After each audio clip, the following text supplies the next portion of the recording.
She wants a divorce, let her wait, I'm busy. Alexander Hawthorne said those exact words, laughed, and put his phone face down on the nightstand next to Sophia's champagne glass.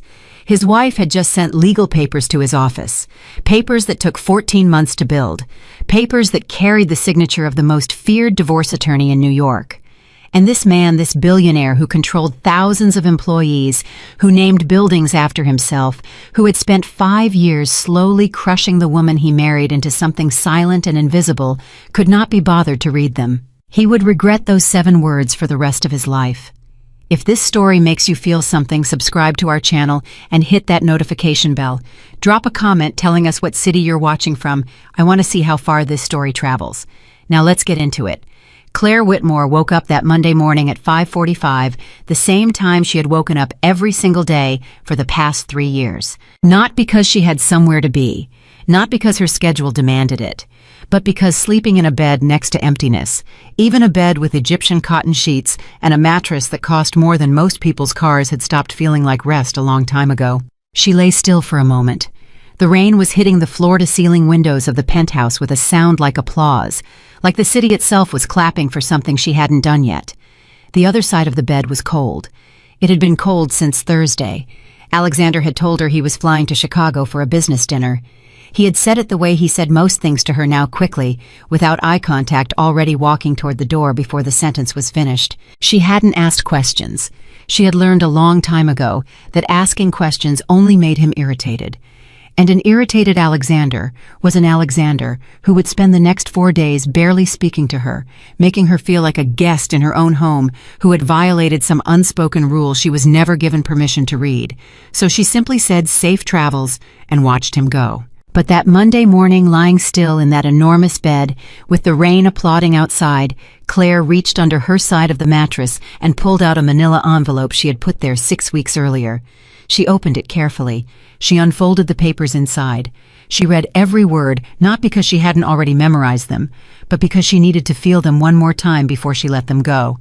Divorce papers, signed, notarized, complete. She pressed them flat against the sheets and looked at the ceiling. Then she folded them back up, put them in the envelope, and set them on the nightstand with the quiet, deliberate calmness of someone who had already cried every tear she had available for this particular chapter of her life. She got up, she made coffee. She sat at the kitchen island in a silk robe and watched the rain and thought about the woman she used to be. Claire had grown up in a small house in western Pennsylvania, the daughter of a high school art teacher and a woman who repaired antique furniture for a living. Her childhood was not wealthy, but it was warm. Her parents had a marriage built on what she now understood was something rare. They actually liked each other. Not just loved, liked. Her father used to bring her mother coffee every single morning without being asked. Her mother used to leave little notes on his briefcase. Nothing dramatic, just presence. Just the daily unglamorous proof that someone thought about you even when they didn't have to. Claire had carried that image into her adult life like a compass. She had studied design because she loved the idea of transforming spaces, of walking into somewhere cold and impersonal and making it feel like home. She had built a small but genuine reputation in New York's design community by the time she was 28. She had clients, she had referrals, she had a studio apartment in the West Village that she had furnished herself piece by piece, each item chosen with the obsessive care of someone who understood that the objects around you shape how you feel about yourself. She was happy, not rich, not connected, but genuinely, quietly happy. Then she met Alexander Hawthorne at a charity gala she had been hired to help design. How was 41 to her 28? He was the kind of man who walked into a room and every other conversation in that room seemed to get slightly quieter, as if even strangers instinctively understood they were in the presence of someone who expected to be listened to. He was tall, dark-haired, and dressed with the kind of understated elegance that required enormous amounts of money to fake effortlessness.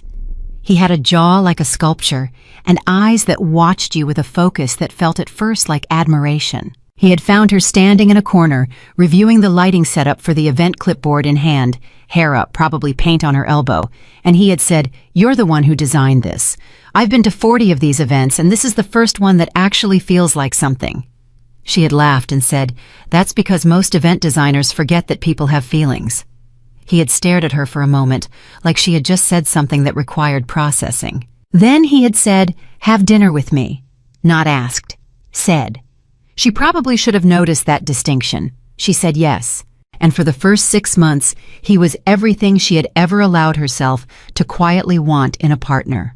Brilliant, curious, attentive in that focused way of his. When Alexander listened to you, he made you feel like you were the only source of information in the world worth paying attention to. He remembered small things, the name of a professor she had mentioned once, the color she had used in her first major project. He sent flowers to her studio on a random Tuesday with a note that said only, "Because you like peonies and because I was thinking about you." She fell, completely, helplessly, with the whole weight of a woman who had been alone long enough to have learned to be careful, but not careful enough apparently to protect herself from someone who knew exactly how to make falling feel safe. They married 14 months after the gala. Her parents were worried she knew that. Her mother had hugged her before the ceremony and held on a few seconds longer than usual. Her father had shaken Alexander's hand and smiled with everything except his eyes. But she was 30 years old and in love and absolutely certain that she knew something they didn't. She was wrong. The change didn't happen overnight.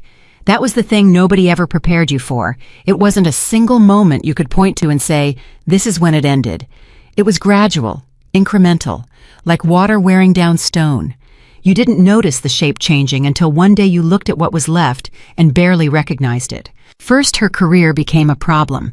Not openly. Alexander never said, "I want you to stop working." What he said was, "You don't have to stress yourself out with all that anymore. And I think it might be nice if you could focus on our home, and the clients I work with have certain expectations of how we present ourselves as a couple." He said it slowly over months in quiet moments after dinner when she was tired and he was attentive, and it was easy to believe that every suggestion came from love rather than control. Within 2 years of their marriage, she had closed her studio. She told herself it was temporary. She told herself she would go back when things settled down. But things with Alexander never settled down. They simply continued to expand in whatever direction served him, pulling everything and everyone in his orbit into the shape of his needs. Her friendships were next, not eliminated, just gradually made inconvenient. He didn't like her college friends, though he was always polite enough to them when they were around. What he did instead was schedule things, important things, dinners with clients, events with his board members, weekends in the Hamptons, with people whose names appeared in Forbes. And when she would mention that she had plans with her friends, he would look at her with that particular expression, patient, slightly tired, vaguely disappointed, and say, "Of course, if that's more important to you." And she would hear herself saying, "No, it's fine, I'll reschedule." She rescheduled enough times that eventually people stopped calling. And then she was alone, in the most expensive apartment in Manhattan, surrounded by everything money could buy, and completely, utterly alone. She noticed when his behavior started changing. Of course she noticed. Claire was an intelligent woman. She had always been an intelligent woman, even when Alexander's world worked hard to make her forget that fact. She noticed the hotel receipts that appeared in the laundry accidentally. She noticed the way his phone would turn face down whenever she walked into the room. She noticed the business trips that didn't quite align with the conference schedules she eventually started looking up herself.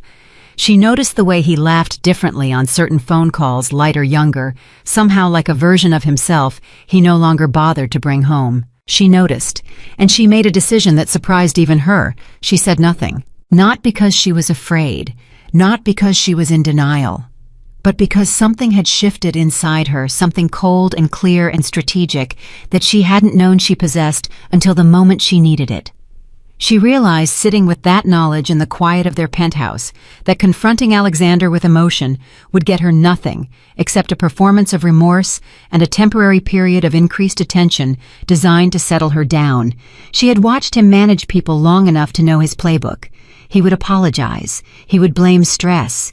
He would be present and wonderful for 3 weeks and then drift back to exactly where he had been, except now he would be more careful. No, if she was going to leave, and she had understood by then that she was going to leave, she was going to do it right.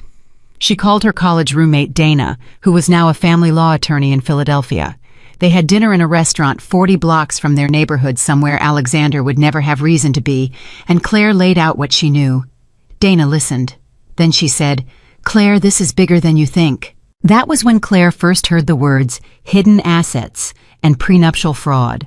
The prenuptial agreement she had signed before their marriage had been presented to her as complete transparency. Alexander's attorneys had provided a full financial disclosure of his holdings, his investments, his net worth. She had her own lawyer review it. She had signed in good faith. But Dana had a colleague who specialized in forensic accounting, and that colleague, after 6 weeks of work that Claire paid for with money she had quietly been moving into a personal account for the past 18 months, found something. Several investment portfolios, a private equity stake in a tech company that had since gone public and was worth conservatively $240 million.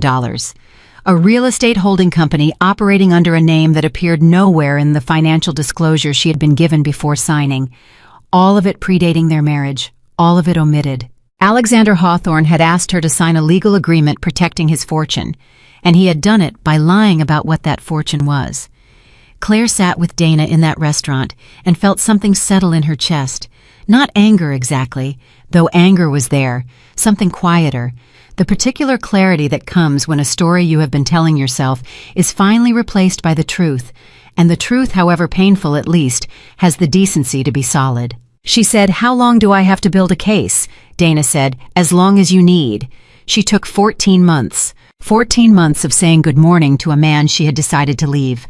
14 months of attending his company dinners and wearing the right dresses and playing the role of Mrs. Hawthorne with such precision that not a single person in their social circle saw it coming. 14 months of working with Rebecca Lawson, who Dana had connected her to and who was widely regarded as the most formidable divorce attorney in New York, gathering documents, building a record, preparing for every possible countermove Alexander's legal team might make. She moved money quietly and legally into accounts he didn't know about. She documented. She waited. She was in those 14 months the most disciplined she had ever been in her life, and she had been disciplined plenty. She chose the morning of Monday, March 14th, for reasons that were partly logistical and partly personal. Alexander had told her he would be in Chicago through the weekend. She knew, because she had confirmed it through channels she chose not to examine too closely, that he was not in Chicago. He was in a penthouse apartment on the Upper East Side that she suspected was rented under a name she didn't recognize. She had not confirmed this directly. She didn't need to. The where didn't matter anymore. The what was the only thing that mattered now. At 8:45 that morning, she called a courier service she had found through Rebecca's office, private, professional, discreet. She handed over the sealed envelope personally. She gave the courier the address of Hawthorne Global Holdings on the 45th floor of a building Alexander had purchased 7 years ago and named after himself, with the quiet, immodest confidence of a man who had never been told he was wrong often enough. The courier took the envelope. The courier left. Claire poured herself a second cup of coffee. She called her mother. Her mother answered on the second ring the way she always did and said, "Morning, sweetheart. You okay?" And Claire, who had not cried in front of another person in 3 years, who had cried alone on 3 occasions during those 14 months, and only briefly, who had kept herself assembled and deliberate through one of the longest sustained acts of private courage anyone around her would ever know about. Claire took a breath and said, "I'm okay, Mom. I actually think I might be more okay than I've been in a really long time." Her mother was quiet for a moment. Then she said, "I'll put on a pot." And Claire laughed. Really laughed, for the first time in longer than she could remember. At 9:15, the courier walked through the marble lobby of Hawthorne Global Holdings. The receptionist, a young woman named Priya, who had been with the company for 2 years and was generally regarded as unflappable, looked up from her desk. The courier said, "I have a personal delivery for Alexander Hawthorne, marked urgent, to be received by a member of his executive staff if he's unavailable." Priya looked at the envelope. She saw Claire Hawthorne's name in the return address. She saw the seal from Rebecca Lawson's law office. She recognized the name. Everyone in New York legal and business circles recognized that name. Her face stayed perfectly neutral. She said, "I'll notify his executive assistant." She picked up the phone. In his office on the 45th floor, Michael Carter, Alexander's executive assistant, for 6 years a man who prided himself on his ability to manage anything, answered the phone, listened, and felt his stomach drop. He said, "I'll handle it." He came down to the lobby himself. He signed for the envelope. He carried it upstairs. He set it on Alexander's desk, the one with the custom walnut surface and the small bronze statue of a charging bull that Alexander had bought himself after his first major acquisition. Then Michael sat down in his own chair, put his head in his hands, and thought about the phone call he was about to make. He had worked for Alexander Hawthorne for 6 years. He had covered for him, rearranged schedules, answered questions with carefully constructed non-answers, done things he was not proud of because the salary was exceptional, and because Alexander, when he chose to be, could be genuinely inspiring to work for. Michael had told himself that what happened in Alexander's personal life was not his business. But the envelope sitting on that desk made it feel suddenly and uncomfortably like everyone's business. He picked up his phone. Alexander answered on the 4th ring, his voice carrying the particular relaxed warmth that Michael had learned to associate with moments when his boss was somewhere he shouldn't be. "Michael, what?" Michael cleared his throat. He said, "Sir, a courier arrived this morning. Personal delivery from Mrs. Hawthorne's attorney. The package is on your desk." Silence. 3 full seconds of silence from a man who was never silent. Then Alexander said, "Say that again." "Mrs. Hawthorne's attorney, sir, Rebecca Lawson's office. The envelope is marked as legal documents." Another pause, shorter this time. Then Alexander said very quietly, "I'll call you back," and the line went dead. In the penthouse apartment on the Upper East Side, Sophia Bennett watched Alexander lower his phone and set it on the marble counter with the careful, deliberate movement of someone managing an internal earthquake. She said, "What happened?" He didn't answer immediately. He walked to the window. He stood looking at the rain hitting the glass. His scotch was still in his hand. He set it down too. Then he turned to her, and Sophia saw something on his face she had never seen there before in 14 months of knowing him. He said, "Claire filed for divorce." The way he said it, not angry, not panicked, but with a kind of bewildered incredulity. The tone of a man who cannot quite process that something has occurred without his permission, told Sophia everything she would eventually come to understand about Alexander Hawthorne. He was not upset because his marriage was ending. He was upset because his wife had made a decision without him. Sophia said carefully, "Okay, have you been expecting this?" He looked at her. He said no. She said, "Alexander, have you and Claire been having problems?" He made a sound that wasn't quite a laugh. "Claire doesn't have problems. Claire is very quiet. Claire is very contained." Sophia heard something in those words that created a small, cold discomfort she could not immediately name. She said, "But you knew things weren't right." "I thought she was fine," he said. The bewilderment was getting stronger, like a man trying to rebuild a map that has just revealed a continent he didn't know existed. "She never said anything. She was at every dinner, every event. She never—" He stopped. He shook his head. Sophia looked at him. She thought he genuinely doesn't understand. And then more slowly, he genuinely never asked. She picked up her own phone and set it face down on the counter with a gesture that had no particular meaning, except that she suddenly felt the need to do something with her hands while she recalibrated what she thought she knew about this man and what she was doing in this apartment. Alexander was already calling his attorney. His voice had changed. The bewilderment was gone, replaced by the crisp operational efficiency of a man shifting into problem-solving mode. She heard him say, "Marcus, I need you in the office in an hour. Yes, it's the divorce. No, I don't know the specifics yet. Get everyone together." He hung up. He looked at Sophia. He said, "I have to go." She said, "Of course." He kissed her, quickly, perfunctorily, already somewhere else in his head. And Sophia stood in that apartment after he left and thought about a woman she had never met who had apparently been watching and learning and preparing for a very long time. She felt something she had not expected to feel. She felt afraid, not of Claire Hawthorne, not of legal consequences, not of any practical outcome. She felt afraid because the woman she was imagining, the quiet, contained woman who had apparently spent 14 months building an airtight case while living in the same penthouse as the man she was building it against, that woman, was extraordinary. That woman was capable of something Sophia wasn't sure she herself possessed. That woman had decided to feel nothing until it was time to feel something. And then she had acted. Alexander arrived at his office at 10:23. His legal team was assembled in the conference room on the 46th floor. There were 4 of them: Marcus Hale, his senior attorney, 2 associates, and a forensic financial consultant named Bridget Park, who Alexander paid an enormous retainer specifically because she was very good at making complicated financial situations look simple.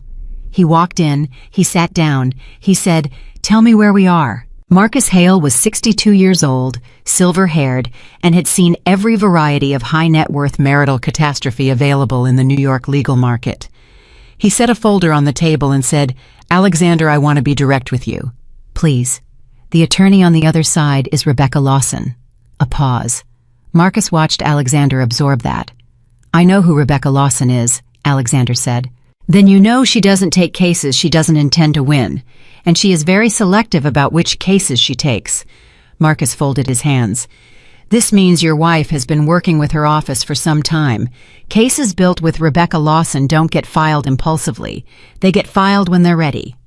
Alexander looked at the folder. He said, "What are the grounds?" "The filing cites irreconcilable differences, but attached to the filing..." Marcus opened the folder and pushed it across the table. "There is a comprehensive challenge to the validity of the prenuptial agreement." The room was quiet. "She is arguing," Marcus continued, "that the financial disclosure provided before the signing of the agreement was materially incomplete. She is citing specific omissions. She has apparently documentation." Alexander stared at the papers. Bridget Park said carefully, "The investments in question, Mr. Hawthorne, the ones she's identified there, would have been no legal requirement to disclose them ordinarily. But in the context of a prenuptial agreement, the standard is full and voluntary disclosure. If her forensic team can demonstrate that the omission was intentional..." "They can't demonstrate intent," Alexander said. His voice was flat, controlled.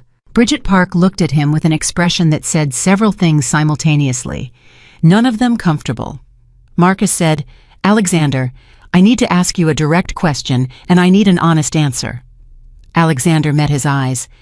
"Was the omission intentional?" The silence lasted exactly long enough to answer the question without answering it. Alexander said, "Get me every record from that period, every document, every communication, everything." Marcus said, "I already have people on it." Alexander nodded. He stood up.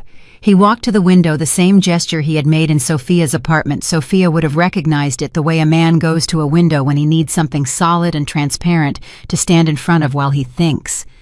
Down below, Manhattan continued without him.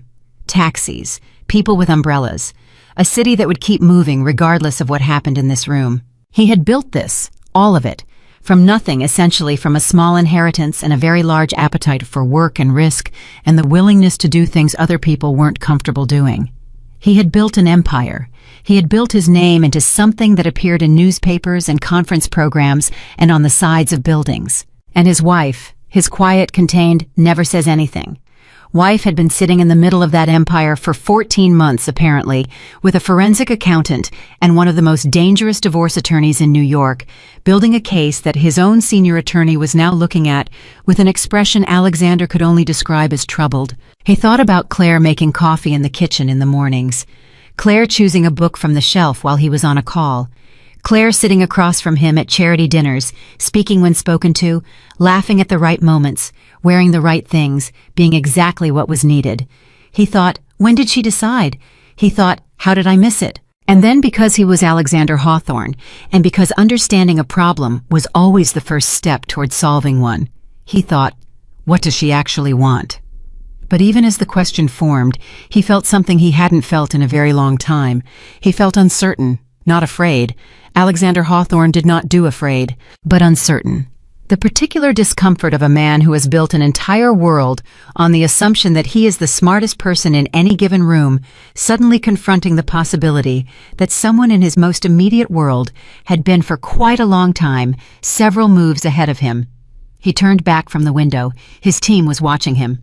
He said, "Find out everything she has, everything, and get me every piece of communication, every public statement, everything Lawson has done in her last 5 cases. I want to know exactly what we're dealing with." Marcus said, "Understood." "And Marcus," Alexander said, reaching for his jacket, "whatever you find, I don't want surprises. Whatever is in those records, whatever Claire has, I want to hear it from you first, not from the other side's filing." Marcus said, "Of course." What Alexander didn't know, what he wouldn't know until the first formal discovery meeting 3 weeks later, when Rebecca Lawson walked into the conference room with a banker's box of documentation and set it on the table. without a word, was that Claire had been more thorough than he could yet imagine, because Claire Whitmore had understood one thing very early in those 14 months of quiet preparation.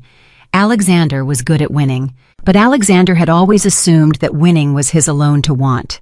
He had never considered that the woman who had watched him win for 5 years might have been paying attention to how it was done. He had never considered that she might use everything she had learned. He had never considered that patience could be a weapon wielded by someone who understood its value in a way that he, always urgent, always moving, always on to the next thing, never had. He had never, in 5 years of marriage, and whatever number of mornings she had made his coffee, and whatever number of dinners she had attended on his arm, and whatever number of nights she had lain in that enormous bed, listening to the rain and deciding what to do next, he had never once considered that Claire Whitmore might be extraordinary. That was his first mistake. It would not be his last, but it was unquestionably the one that had started everything. Outside, the rain had slowed to a gray mist over Manhattan. In a West Side cafe 40 blocks from the Hawthorne Global Holdings building, Claire Whitmore sat at a corner table with Rebecca Lawson and a cup of chamomile tea. She was wearing a dark blue coat and no jewelry except her own grandmother's ring on her right hand.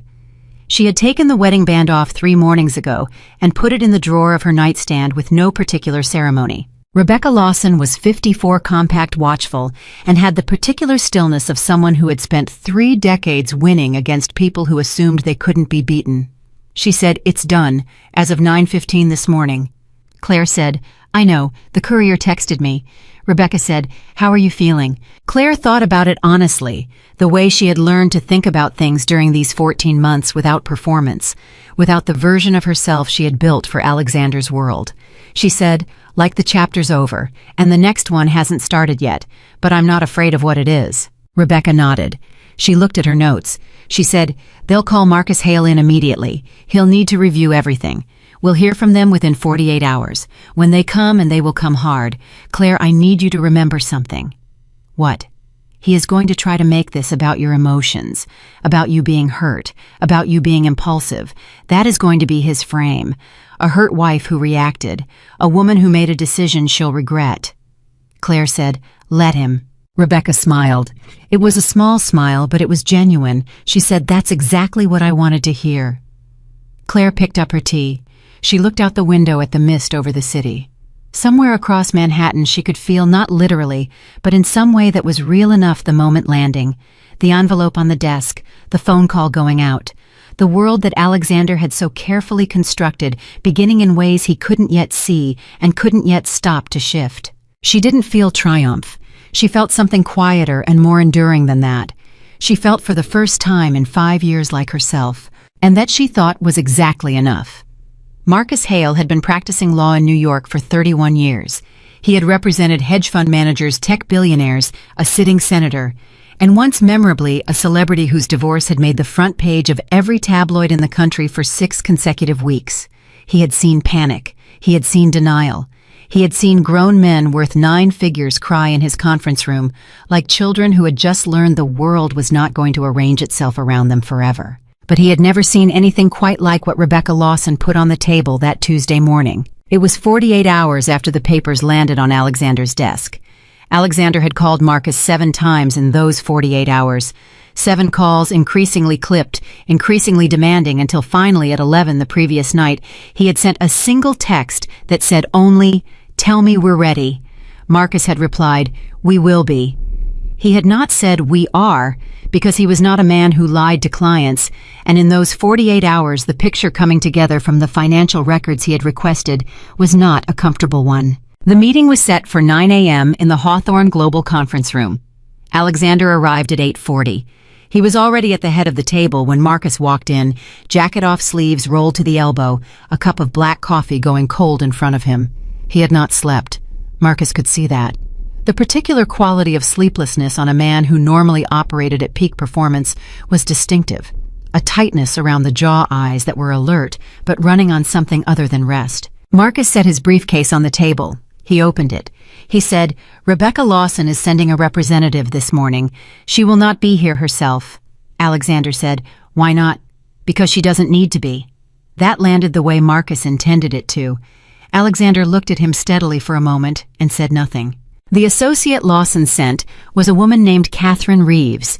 She was 36, wore no jewelry except small pearl earrings, and carried a leather portfolio that she set on the table with the particular care of someone transporting something fragile and irreplaceable. She introduced herself in 3 sentences. She sat down. She opened the portfolio. Alexander said, "Where's Rebecca?" Catherine Reeves looked at him with an expression of courteous neutrality and said, "Ms. Lawson is in court this morning. She sends her regards." Alexander understood, as Marcus had known he would, exactly what that meant. Rebecca Lawson was not in court, or if she was, it was a matter of scheduling, not priority. The message was deliberate. Your wife's attorney considers this meeting so firmly in hand that she sent her associate. You are not worth the senior partner's mourning. Alexander's jaw tightened almost imperceptibly. Catherine opened the portfolio and began laying documents on the table, not handing them across, laying them one by one in a neat line facing Alexander's side of the table, as if she were a dealer setting out cards. Marcus watched Alexander's face as each one landed.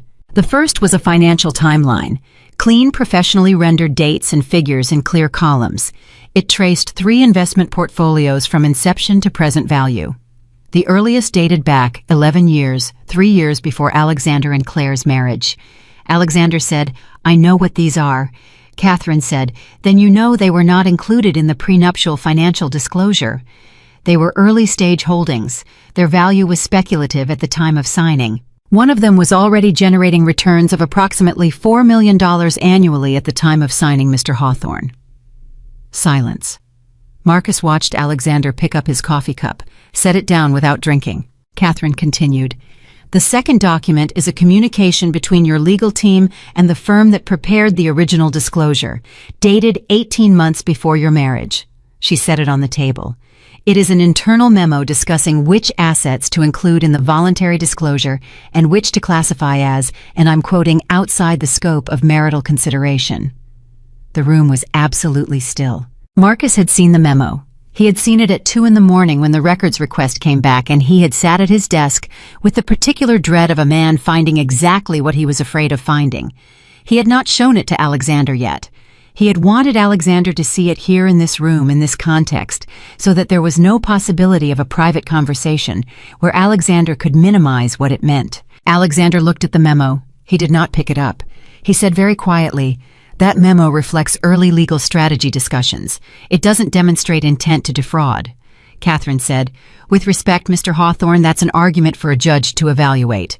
Alexander looked at Marcus. Marcus said carefully, "Alexander, we need to talk about settlement." And that was the first moment, the first real moment, not the phone call from Michael, not the 48 hours of sleeplessness, not even the sight of Rebecca Lawson's name on the filing that Alexander Hawthorne understood this was not a problem he could manage his way around. He stood up. He said, "Give us a moment." Catherine Reeves gathered nothing. She simply folded her hands and looked at the middle distance with the patience of someone who had been in many rooms exactly like this one.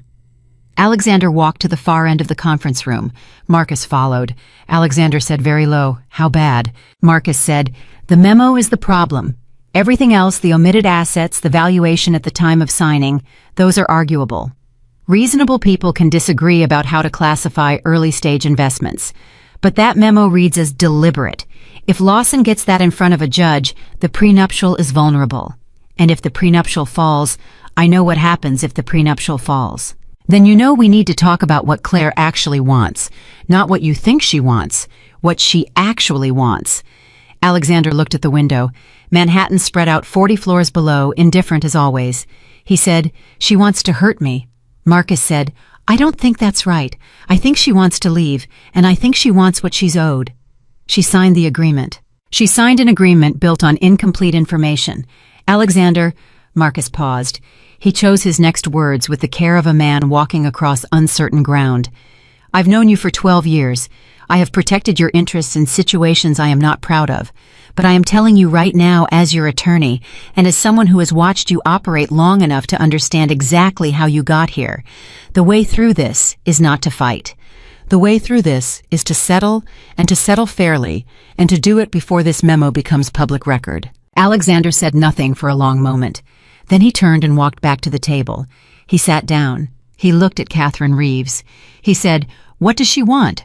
Catherine said, Ms. Lawson's office will provide a formal proposal within 72 hours. In the interim, Mrs. Hawthorne's requests are straightforward. She wants financial independence that reflects the actual marital estate, including the assets omitted from the prenuptial disclosure. She wants ownership of the West Village property that she personally renovated. She wants her design business assets returned, including work she produced during the marriage that was transferred to a holding company under your name. And she wants no public statement from your side characterizing her decision in any terms other than mutual. Alexander said, the design business assets are part of the holding company's portfolio. Catherine said, they are her work, Mr. Hawthorne. The silence after that was not empty. It was full of something heavy and specific. Marcus watched Alexander's face and saw for the first time in 12 years something he hadn't seen there before. Not anger, not calculation. Something quieter and more uncomfortable.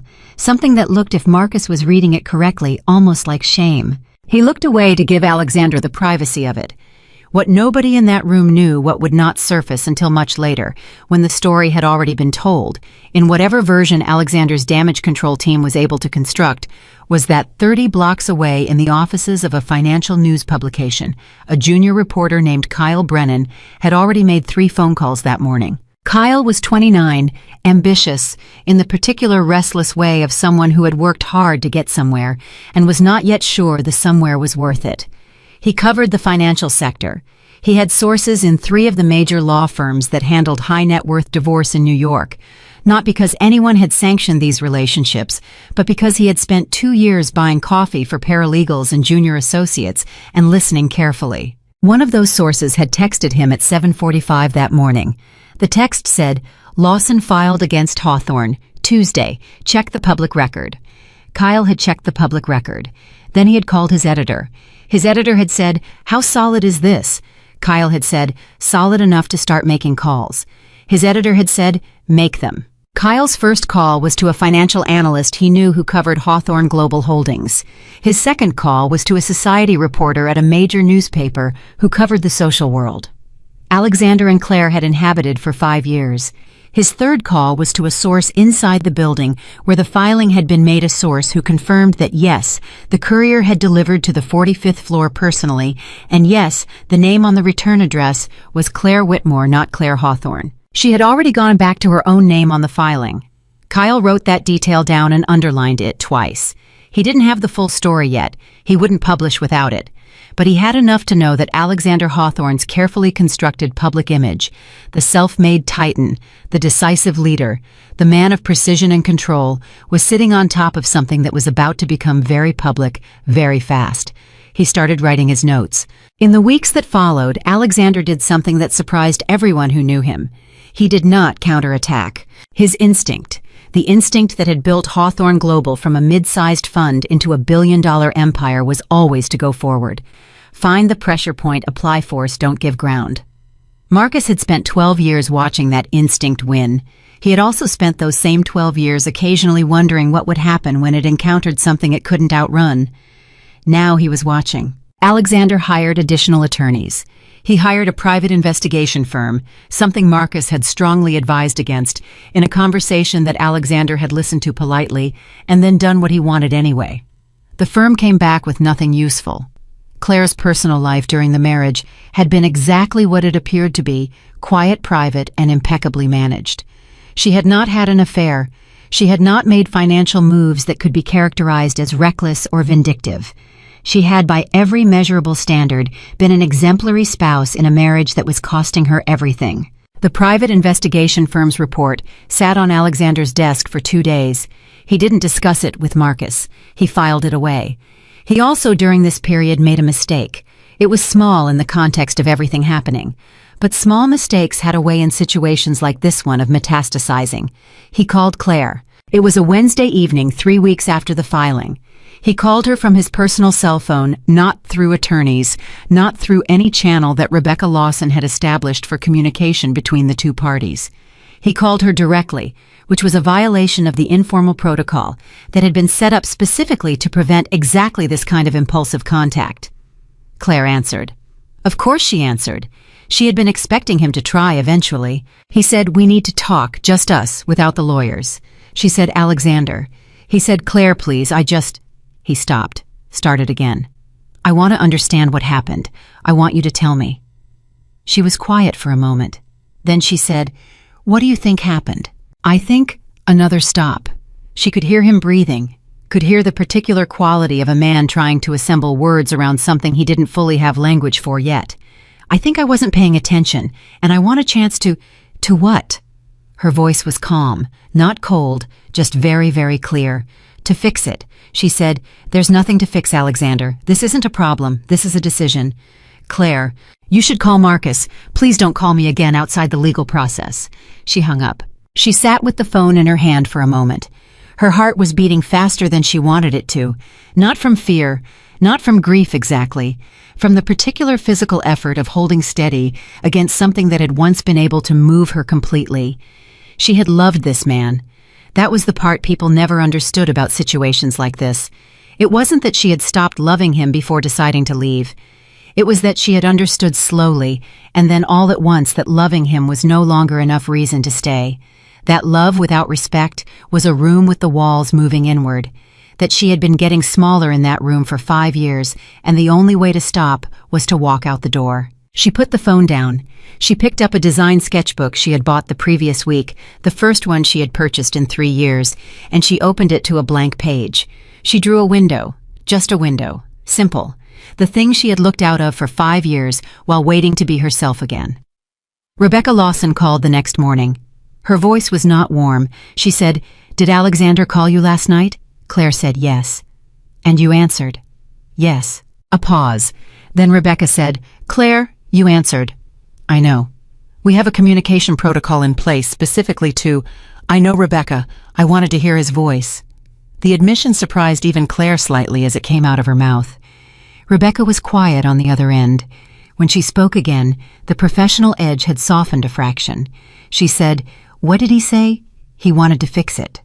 And, "I told him there was nothing to fix, and I told him to call Marcus." Another pause. Then Rebecca said, "All right, I'm going to pretend this call didn't happen. But Claire, from this point forward, everything goes through me. Everything. No exceptions. Do you understand?" Claire said yes.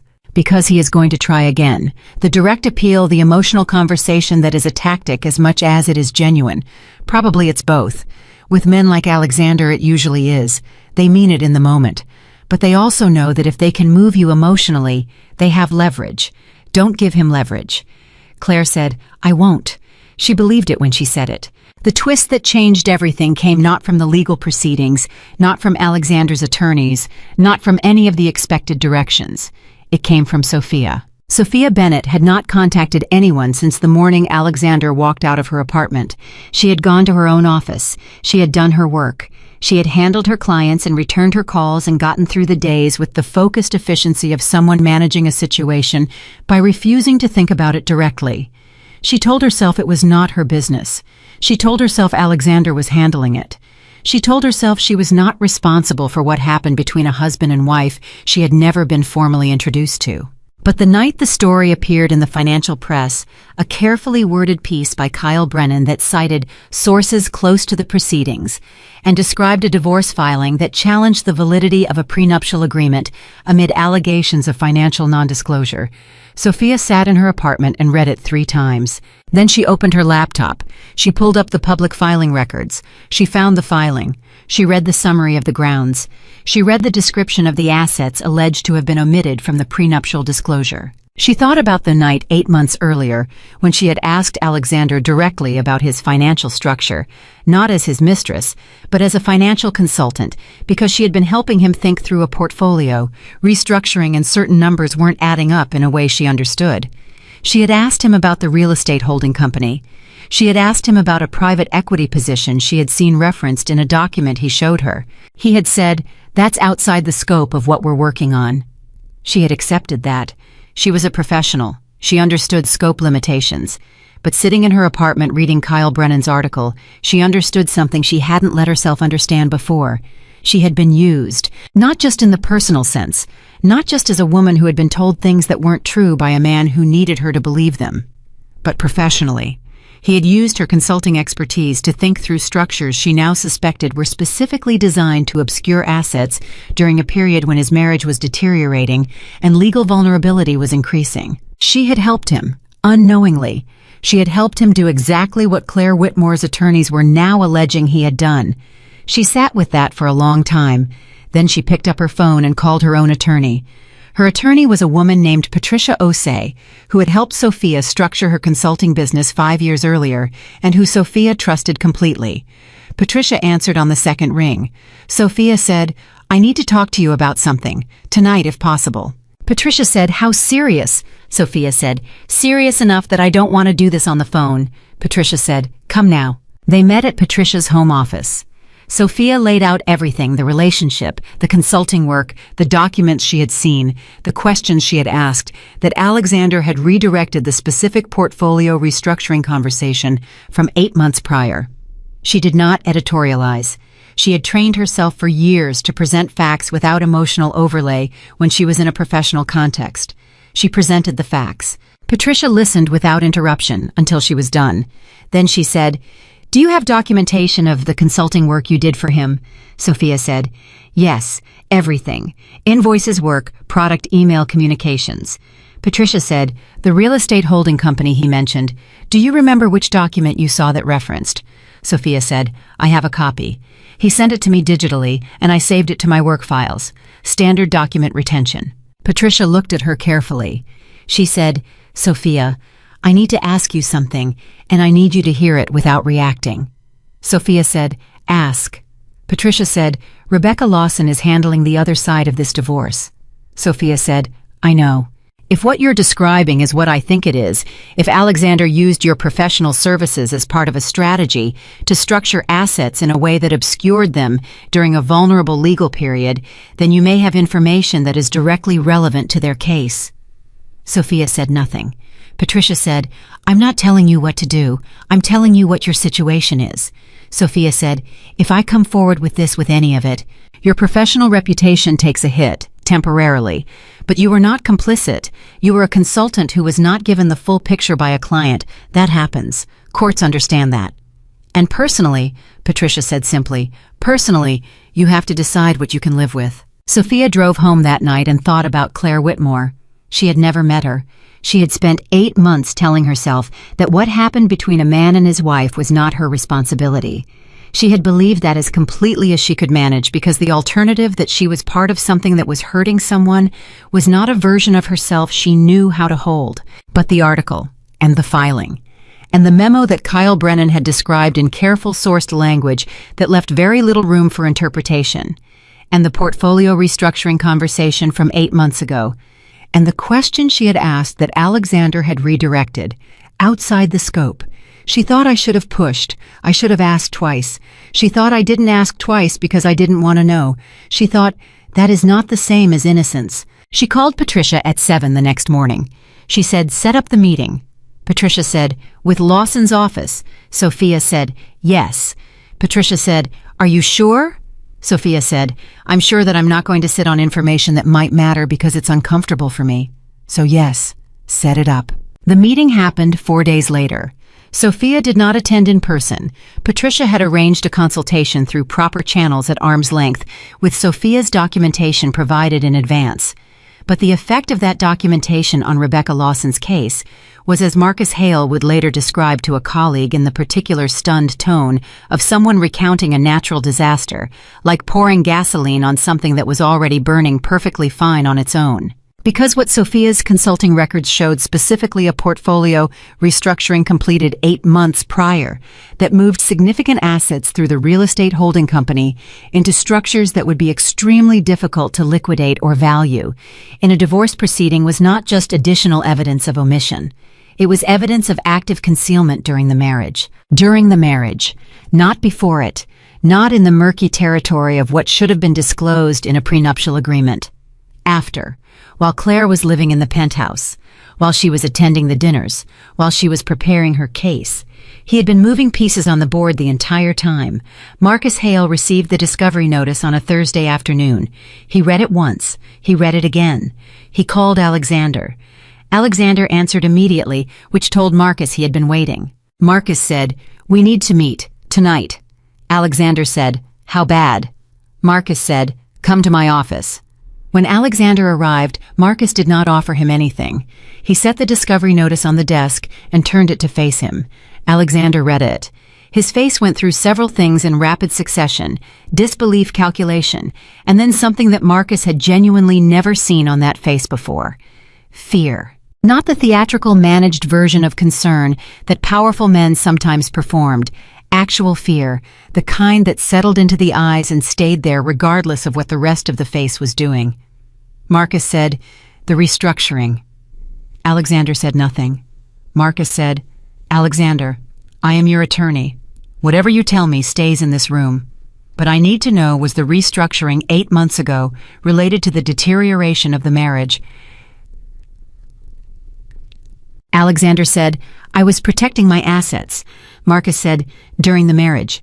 Assets I built, assets that existed because of work I did. During the marriage, Alexander, while you were a married man, while Claire was your wife." Marcus kept his voice level with some effort. "Do you understand what this looks like? Not to me, to a judge." Alexander stood up. He walked to the window again, the one that looked out over the city he had built himself into. He put his hand on the glass. He said very quietly, "She was going to leave anyway." Marcus said, "How long did you know that?" A long pause. 8 months, maybe 9. "And you didn't come to me?" "I handled it myself." Marcus said, "You made it worse." The silence after that was very long. Outside, the city moved the way it always moved, without waiting, without regard, without any particular interest in the outcomes of the people inside the glass towers it pressed up against on all sides. Alexander said, "What do we do?" It wasn't really a question. It was the sound of a man who had spent his entire adult life believing that doing meant winning, finally confronting a situation where the two were no longer the same thing. Marcus said, We settle. We settle now before this goes to discovery hearings, before Lawson gets a judge involved in asset valuation, and before," he stopped, chose his words, "before the financial press has enough to make this something the board has to respond to publicly." Alexander said, "The board. 3 of your major institutional investors have already called my office asking for context on the news reports. Your CFO called me this morning. Your board chair leaves for Asia on Monday, and she wants a resolution before she goes." Marcus paused. "Your company is watching this, Alexander, and right now the story it's seeing is a CEO who hid assets from his wife and then restructured them when he thought she was going to leave. That is not a story Hawthorne Global can absorb without consequence." Alexander turned from the window. He looked at Marcus with an expression that Marcus would remember for the rest of his career. Not broken, not defeated, something more complicated than either. The expression of a man who had run a very long way in a very particular direction and arrived finally at the wall that had been there the whole time. He said, "Set up the meeting with Lawson." Marcus said, "I'll call in the morning." Alexander nodded. He picked up his jacket. He walked toward the door. Then he stopped his hand on the frame, his back to Marcus. He said, "Did you know that she was this prepared?" Marcus said, "No." Alexander said, "But you're not surprised." Marcus was quiet for a moment. Then he said honestly, because 12 years and whatever came next required it, "No, I'm not surprised." Alexander stood there for a moment longer. Then he walked out. Marcus sat alone in the office. He thought about Claire Whitmore and the 14 months she had apparently spent in that penthouse preparing for this. He thought about the design sketchbook she had never stopped carrying, the little signs of a person refusing to completely disappear, even while the world around her worked hard to erase her. He thought about the person it took to do that, the discipline, the patience, the willingness to feel everything and act on none of it until the moment was exactly right. I thought she was always going to win this. The question always had only been how much it would cost Alexander before he understood that. Outside the window, the city had gone dark, except for the lights, thousands of them stacked up against the sky in every direction, each one representing a life being lived at full intensity behind glass and steel and distance. One of those lights, 30 blocks away and 40 floors below where Marcus was sitting, was the lamp in Claire Whitmore's temporary apartment. She was at the kitchen table. She had her sketchbook open. She was working on something, a floor plan, a color study, the beginning of something that didn't have a name yet, but had a shape she was starting to recognize. She didn't know yet what Sophia had done. She didn't know yet what Marcus and Alexander were discussing in an office across the city. She wouldn't know the full shape of what was coming for another 2 weeks. But she had made the decision 14 months ago, and every event since had been in one way or another simply the world catching up to it. She kept drawing. The lamp stayed on. And somewhere in the space between what had been and what was coming, Claire Whitmore continued the patient, irreversible work of becoming herself again. The meeting between Marcus Hale and Rebecca Lawson was scheduled for 9 a.m. on a Monday, 6 weeks after the papers landed on Alexander's desk. It took place in Rebecca's conference room, not Alexander's, a choice that was not accidental, and that Alexander had argued against until Marcus had said flatly, "We are not in a position to be making territorial demands right now." And Alexander had gone quiet in the particular way of a man swallowing something that tasted terrible. Marcus arrived at 8:55. Rebecca was already there. She was standing at the window with a cup of tea, and she turned when he walked in and said, "Marcus," with the warmth of two professionals who had been on opposite sides of enough tables to have moved past pretense into something that functioned like respect. Marcus said, "Rebecca." She gestured to the table. He sat. She sat across from him. Catherine Reeves was there, and two associates Marcus didn't recognize, and a forensic accountant named Gerald Marsh, who had a reputation in New York legal circles for being able to find money that other people had spent considerable effort making unfindable. Marcus set his briefcase on the table. He said, "My client would like to resolve this." Rebecca said, "I know." Marcus said, "We're prepared to discuss a comprehensive settlement that addresses Mrs. Hawthorne's primary concerns." Rebecca said, "Mrs. Whitmore." A pause. Marcus said, "Excuse me." "She goes by Claire Whitmore. She has since the filing." Rebecca picked up her tea. "I want to make sure we're discussing the same person." It was a small correction. It was also not small at all. Marcus absorbed it without expression and said, "Of course, Mrs. Whitmore's concerns." Rebecca set down her tea and opened a folder. She said, "Before we discuss settlement parameters, I want to lay out where we are factually, so there's no confusion about the landscape we're negotiating within." She didn't look at her notes. She had memorized this. The prenuptial agreement signed 8 years ago contains a financial disclosure that omitted 3 investment portfolios with a combined value at the time of signing of approximately $62 million. Those portfolios have since appreciated to a current combined value of between $270 and $300 million, depending on valuation methodology. The omission was not accidental. We have documentation of deliberate exclusion. Second, 8 months ago, during the marriage, assets were restructured through a real estate holding company in a manner that we believe was designed to complicate valuation and reduce apparent marital estate value in anticipation of divorce proceedings. We have consulting records and communications that support this characterization. Third, she turned a page though she didn't need to. The restructuring involved work product and intellectual property generated by Claire Whitmore during the marriage transferred to the holding company without her knowledge or consent. Marcus had heard all of this. He had reviewed all of it. He had spent the past 2 weeks preparing for exactly this conversation. But hearing it laid out in Rebecca Lawson's voice in that sequence in that room was a different experience from reading it at his desk at 2 in the morning. He said, "We're prepared to acknowledge that the disclosure process had deficiencies." Rebecca looked at him. She said, "Deficiencies." "That the disclosure—" "Marcus." She put her hands flat on the table. Not aggressive, just very clear. "We are past language management. I understand that's your job and you're very good at it. But I want to save both of us time this morning. Your client restructured assets during the marriage specifically to limit my client's exposure in a divorce proceeding he knew was coming. We have the documentation to prove it. That is not a deficiency.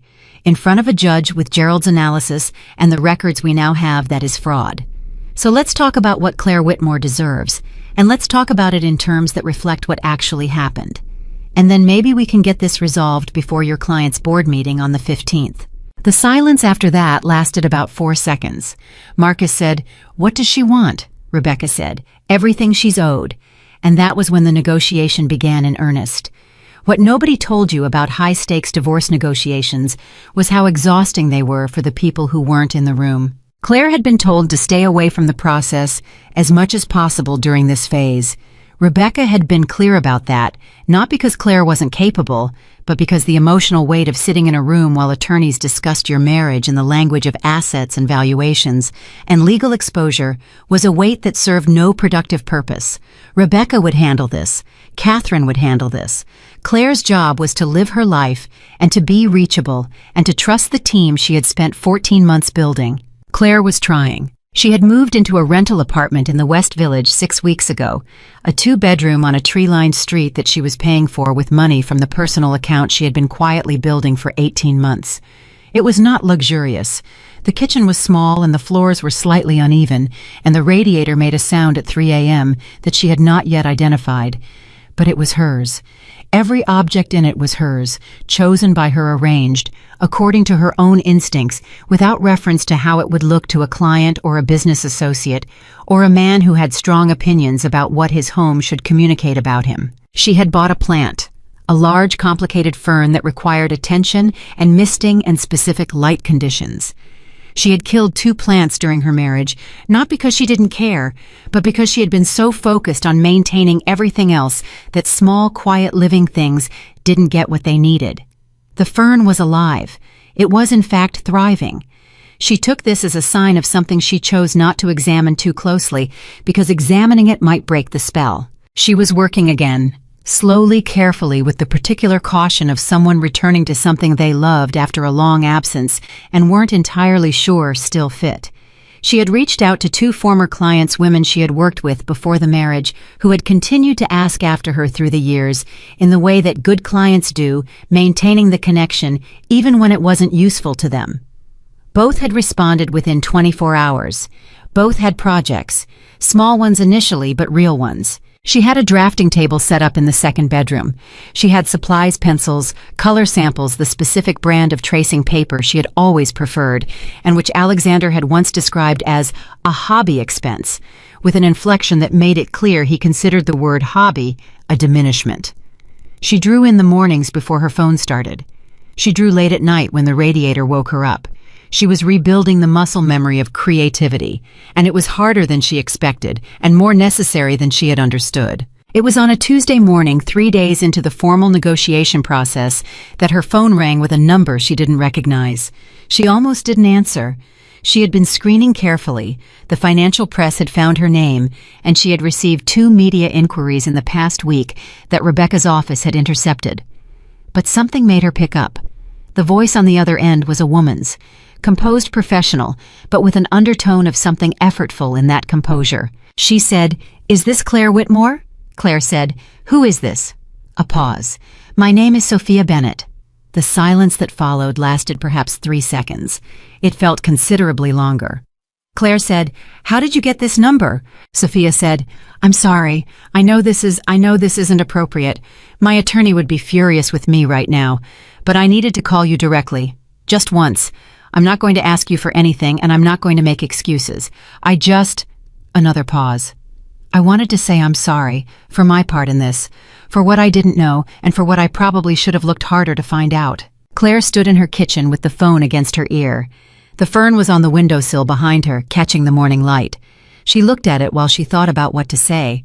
She said, "Did you know he was married when you started seeing him?"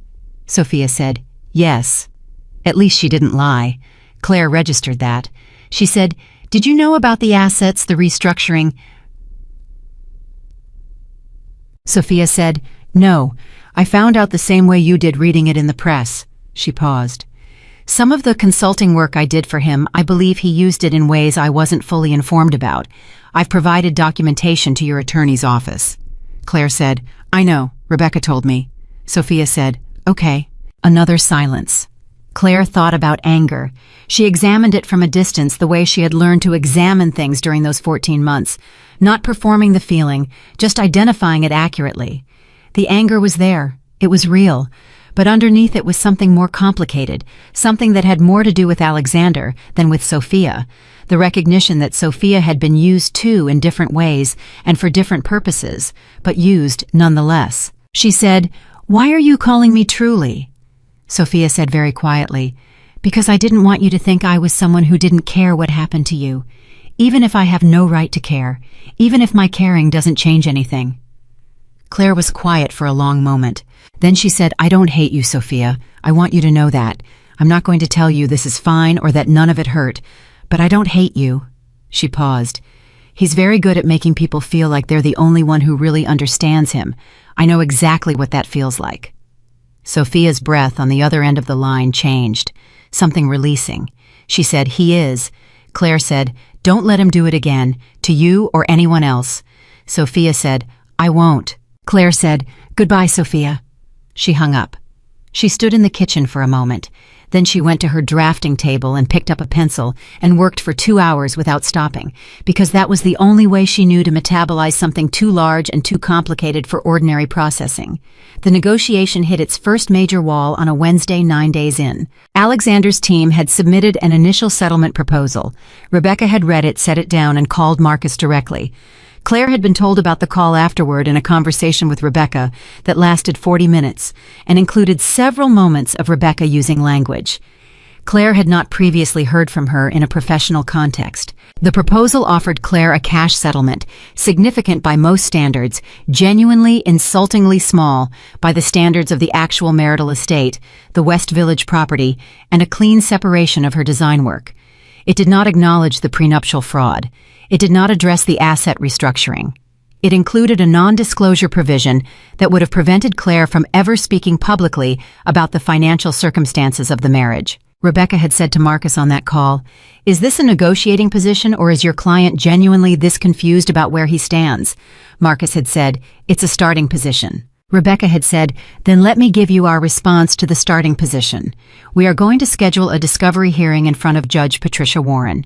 Judge Warren will review the financial disclosure documentation, the restructuring records, and the third-party consulting evidence. She will then determine a valuation framework for the marital estate that will be very difficult for your client to appeal, given the documentation we have. That process will take 4 months, will be partially public record, and will require your client to testify about his financial decision-making under oath." Or a pause. Your client can submit a revised proposal that reflects the actual marital estate, including the omitted assets and the restructured holdings, within 72 hours. Those are the options I'm presenting. There is no third option. Marcus had taken the call to Alexander. Alexander was in his office. He was behind his desk, the desk with the bronze charging bull, the custom walnut surface, the physical embodiment of 12 years of building something from nothing. He listened to Marcus's summary without interrupting. When Marcus finished, he said, "She'll really go to Warren." Marcus said, "Yes." Alexander said, "And the testimony, she'd put me on the stand." Marcus said, "She would do it, and she would enjoy it, and she would be very good at it." Alexander was quiet. Then he said, "What does she actually want, Marcus? Not the legal framework, not the strategy. What does Claire actually want at the end of this?" Marcus said, "I think she wants what she's always wanted, to be treated like her contribution was real, like her time was worth something, like the years she gave this marriage have a value that isn't measured against what's convenient for you." Alexander said nothing for a long time. Then he said, "Draw up a revised proposal." Marcus said, "What parameters?" Alexander said, "Fair ones." Marcus looked at him. He said, "Define fair." Alexander said, "You know what fair is. You've known it since the first meeting with Lawson. I just needed time to get there." He picked up the bronze bull from his desk and turned it in his hands for a moment. Then he set it down. "Get me there." The revised proposal reached Rebecca's office on a Friday afternoon. Rebecca read it in her office with Catherine sitting across from her, both of them going through it page by page. When they finished, Catherine looked up and said, "This is substantially different." Rebecca said, "Yes." Catherine said, "Is it enough?" Rebecca said, "Let me call Claire." She called Claire at 4:15. Claire was at a client meeting and stepped into the hallway to take it. Rebecca said, "I have the revised proposal. Can you come in?" Claire arrived at Rebecca's office at 5:30. She sat across from Rebecca at the small table in the corner of the office, not the big conference table, the small one which Rebecca used for conversations that were more personal than strategic. Claire understood the distinction. Rebecca slid the document across. Claire read it. She read it slowly, the way she read everything now, not rushing, not skimming, understanding that the details were the difference between a decision and a mistake. She read for 20 minutes. Rebecca sat across from her and drank cold coffee and waited. When Claire looked up, her expression was not what Rebecca expected. It was not relief. It was not triumph. It was something more contained. She said, "The design tained." She said, "The design business assets. He's returning them." Rebecca said, "Yes. The IP, the client files, everything I built during the marriage. Everything. Transferred clean, no encumbrances, no licensing restrictions." Claire looked at the document again. She said, "The financial settlement, this reflects the actual estate value, including the restructured holdings." "It does. And the non-disclosure? Gone. No restrictions on what you say publicly to whomever." Claire set the document on the table. She pressed her hands flat on it for a moment, a gesture Rebecca would later describe to a colleague as the quietest act of reclamation she had witnessed in 30 years of practice. Claire said, "What's the catch?" Rebecca said, "No catch. He wants one thing." Claire waited. Rebecca said, "He wants to meet, just the two of them, before signing, no attorneys. He says he has something he wants to say to you directly." The silence in that office was the specific silence of a decision being made. Claire said, "Does he have the right to ask that?" Rebecca said, "No, you can decline. I'd recommend declining." Claire said, "But..." Rebecca said, "But it's your decision, and sometimes..." She paused, choosing carefully. "Sometimes people need to say the thing directly for the ending to actually be an ending, not legally, personally." Claire said, "You think I should go?" Rebecca said, "I think you've handled every part of this with more clarity and more courage than anyone I've worked with in a very long time. I think whatever you decide about this meeting will be the right decision. But yes, if you're asking what I think you can handle Alexander Hawthorne in a room. I think you've always been able to handle him. You just didn't know it until you stopped needing to." Claire picked up the proposal. She held it for a moment. She said, "Set up the meeting." Rebecca said, "Are you sure?" Claire said, "Set it up." They met on a Saturday morning, not at his office, not at the penthouse at a hotel restaurant on the Upper West Side that was neutral territory for both of them, a place neither had been with the other before. Claire arrived first, which was deliberate. She chose the table facing the door, and she ordered coffee and sat with it and waited. Alexander arrived at 9:02. He walked in, and she watched him cross the room, and for the first time in months, she could look at him without the accumulated weight of strategy and documentation and legal choreography pressing down on the moment. She could just look at him. He looked tired. Not the sleeplessness of those first weeks, something deeper. The tiredness of a man who had been running at full speed for a very long time and had recently been forced to slow down enough to see the landscape he had been running through. He sat down across from her. He looked at her. He said, "You look good." She said, "I am good." He nodded. He ordered coffee from the server without looking at the menu, which was how he always ordered, certain about what he wanted, impatient with the process of deciding. She had always found that habit mildly infuriating. She found it simply observable now. He said, "I wanted to say something to you that I couldn't say through Marcus." She said, "I'm listening." He put his hands around his coffee cup. He said, "I was wrong, not strategically, not legally." He looked at her directly, and she could see the effort it cost him because Alexander Hawthorne had never been a man who looked at his own wrongness directly if he could avoid it. "I was wrong about who you were. I decided early on that I understood you, that I knew what you needed and what you could handle and what your limits were. I decided that, and then I stopped asking. And I took everything you gave this marriage and I treated it like it was furniture, like it was just part of the background of my life." He stopped. "That's not, I don't have an explanation for it that makes it better. I'm not offering one." Claire said nothing. She let it land. She let him sit with having said it.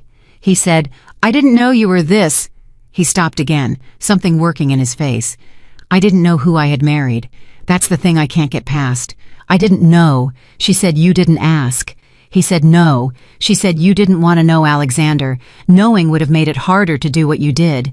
It's easier to not see a person fully when you need them to fit a particular shape." He absorbed that. He said, "Yes." She said, "I'm not going to tell you that I'm fine and that everything is going to be all right for you because I don't know that and it's not my job anymore. But I want to ask you something." He said, "Ask."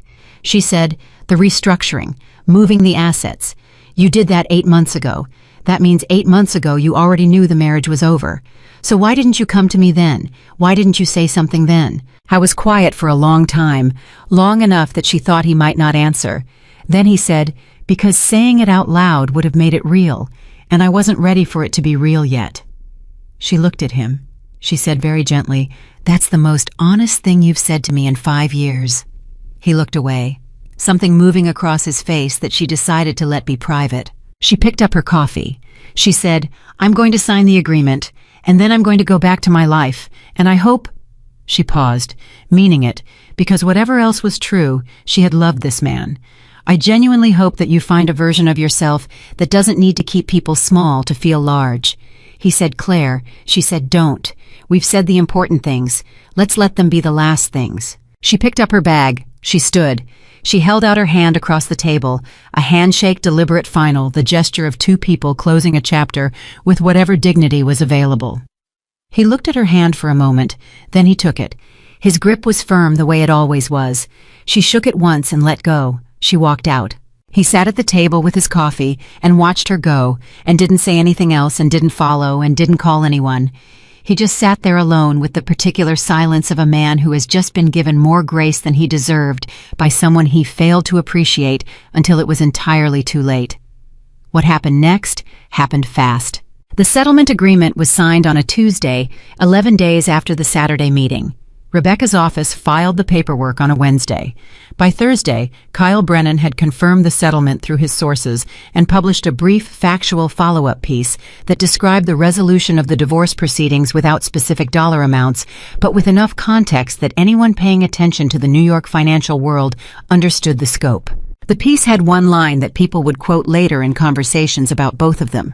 Ms. Whitmore, who retained her original surname in the filing, declined to comment through her attorney's office. Mr. Hawthorne's team issued a statement characterizing the resolution as mutually agreeable. Mutually agreeable. Marcus had written that language at 11 p.m. on a Tuesday, knowing exactly how insufficient it was and using it anyway, because it was the most dignified available option, which is often the best you can do when dignity has been significantly depleted. Alexander read the piece in his office on Thursday morning.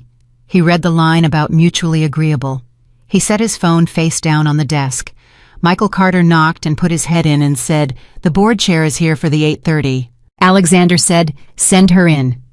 The board chair was a woman named Eleanor Voss, 68 years old, white-haired, and possessed of the particular authority of someone who had been in rooms with powerful men for 40 years and had long since stopped finding them impressive by default. She came in, sat down, and said, "It's done." Alexander said, "It's done." Eleanor said, "The company is fine, Alexander. The quarter was strong. The institutional investors are satisfied. You need to know that." She paused. "But I want to say something to you as someone who has known you for 12 years and who watched this unfold." He said, "Eleanor, let me finish." Her voice was not unkind, but it was clear. "That woman spent 5 years of her life inside this empire, and you treated her like she was invisible. And then she proved in front of every attorney and investor and journalist who was paying attention that she was anything but. You need to sit with that. Not for legal reasons, not for the company, for yourself." She stood up. "Because the men who don't learn from this kind of reckoning are the men who do it again, and I don't want that for you, whatever you believe about me." She left without waiting for his response. He sat alone in the office with the bronze bull and the custom walnut desk and the 45th floor view of Manhattan that he had built and paid for and named after himself. He sat for a long time. 2 miles away in a design studio, she was about to sign a lease on a space she had found herself negotiated herself in a building on a street she had chosen because she liked the light. Claire Whitmore was on the phone with a contractor. She was describing what she wanted the space to feel like. She said, "I want it to feel like something someone chose, not something that happened to them. Does that make sense?" The contractor said, Yeah, I think I know what you mean." She said, "Good, let's start with the windows." The lease was signed on a Thursday morning in early May, 4 months after the divorce papers had landed on Alexander's desk in that marble lobby on a rainy Monday that felt to everyone who had lived through what followed like it belonged to a different year entirely. Claire signed her name at the bottom of the contract. Claire Whitmore, not Claire Hawthorne. Never again. Claire Hawthorne, and the building manager handed her a set of keys and said, "Congratulations," in the routine way of someone who handed keys to people every week and meant it generically. but Claire held those keys in her palm for a moment longer than necessary, feeling the specific weight of them, and thought, this is the first door I have opened entirely by myself in 5 years. She put the keys in her pocket and went to work. The studio was on the 3rd floor of a converted building in the West Village, 4 blocks from her rental apartment, close enough to walk in the morning. It had large north-facing windows that filled the space with the kind of steady, undramatic light that designers prized, because it didn't flatter or deceive. It simply showed you what was actually there. She had chosen it for that reason specifically. She had spent 5 years in spaces designed to impress. She wanted a space designed to see clearly. She had hired a contractor named Paul, a 53-year-old with a Queen's accent and a habit of showing up exactly on time and never making promises he didn't keep, which Claire had identified in their first meeting as the most valuable professional quality available. Paul had a crew of 3. They started on Monday. By Wednesday, the walls were being repainted in the specific warm white she had selected from 47 samples, not because 47 was necessary, but because she had the time now and the authority and the right to be precise about her own space. Dana called on that Wednesday evening. Claire answered on the first ring. Dana said, "I just saw the Kyle Brennan piece, the follow-up." Claire said, "I saw it. How are you feeling?" Claire considered this. She was sitting on the floor of the studio, no furniture yet, just drop cloths and the smell of fresh paint and the sound of the city outside the windows eating takeout noodles from a container because she hadn't had time to think about dinner until 9 p.m. She said, "I feel like someone opened a window in a room that had been closed for 5 years." Dana said, "That's a very designer answer." Claire laughed. "It's also true." Dana said, "Eleanor Voss made a statement to the financial press this morning about the company. She said Hawthorne Global was operationally strong and the personal matters of its leadership were separate from its corporate performance." A pause. She also said, and I'm reading this directly, that the board had full confidence in the company's leadership going forward, but that they would be reviewing executive governance protocols in the coming quarter. Claire said, "That's board speak for we're watching him." Dana said, "That's exactly what it is." Claire said, "Good." She meant it without satisfaction and without malice, which was itself a kind of progress. 6 months ago, she would have felt something sharper at that news. Now she felt the particular calm of someone who has already made their peace with an outcome and is simply watching the world catch up to the decision she made alone in a room at 5:45 in the morning with the rain on the windows. She said, "Dana." Dana said, "Yeah. Thank you for the attorney for the contacts for you know." Dana said, "You would have gotten there without me." Claire said, "Maybe, but it would have taken longer." Dana said, "That's what friends are for, making the important things happen slightly faster."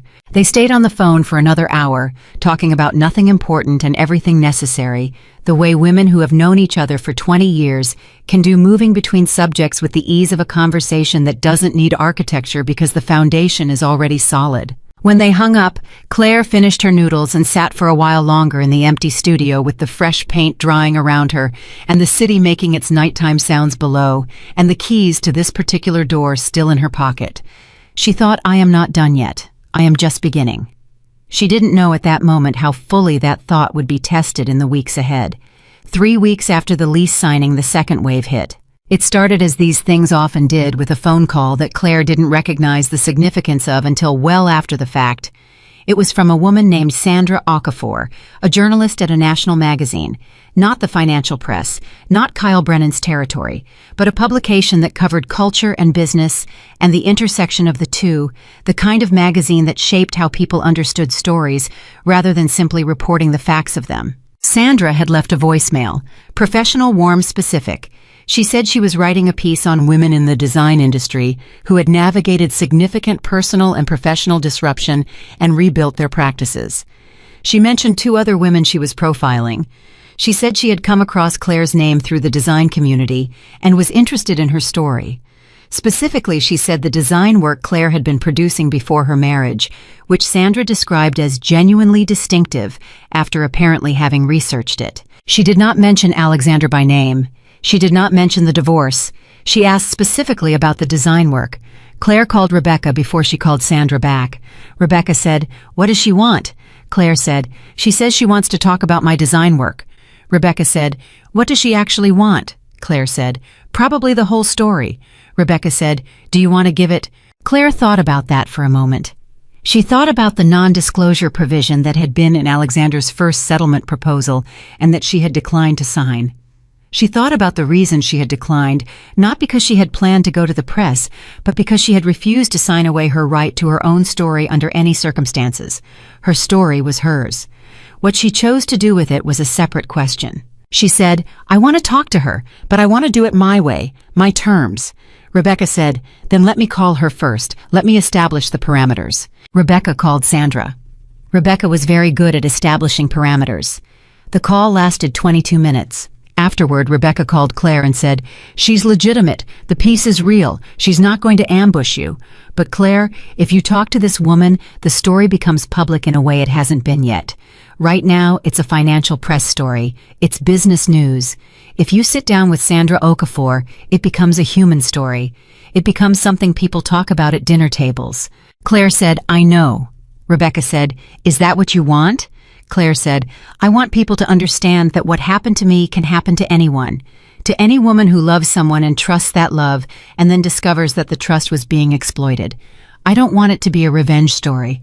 I don't want it to be about Alexander. I want it to be about what it costs a woman to disappear inside someone else's life and what it takes to come back." The silence on Rebecca's end was the specific silence of a lawyer who has just heard her client say something that is both strategically complicated and genuinely important. Rebecca said, "I'll call Sandra back." The interview was scheduled for a Friday afternoon, 3 weeks out. Claire had that much time to think about what she wanted to say and how she wanted to say it and who she was choosing to be in the telling of her own story.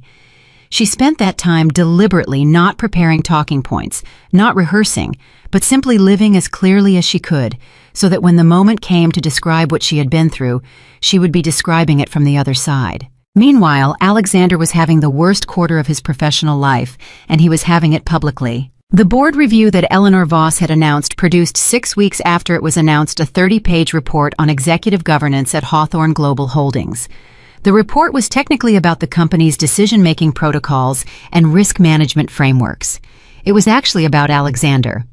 Every person in the New York business world who read it, and most of them read it because a 30-page board report on a billionaire CEO whose divorce had just concluded under circumstances that were now widely understood what it was really saying. It was saying, "We are watching you more carefully now." 3 senior executives requested meetings with Eleanor within a week of the report's release. 2 of those meetings were to express support for Alexander.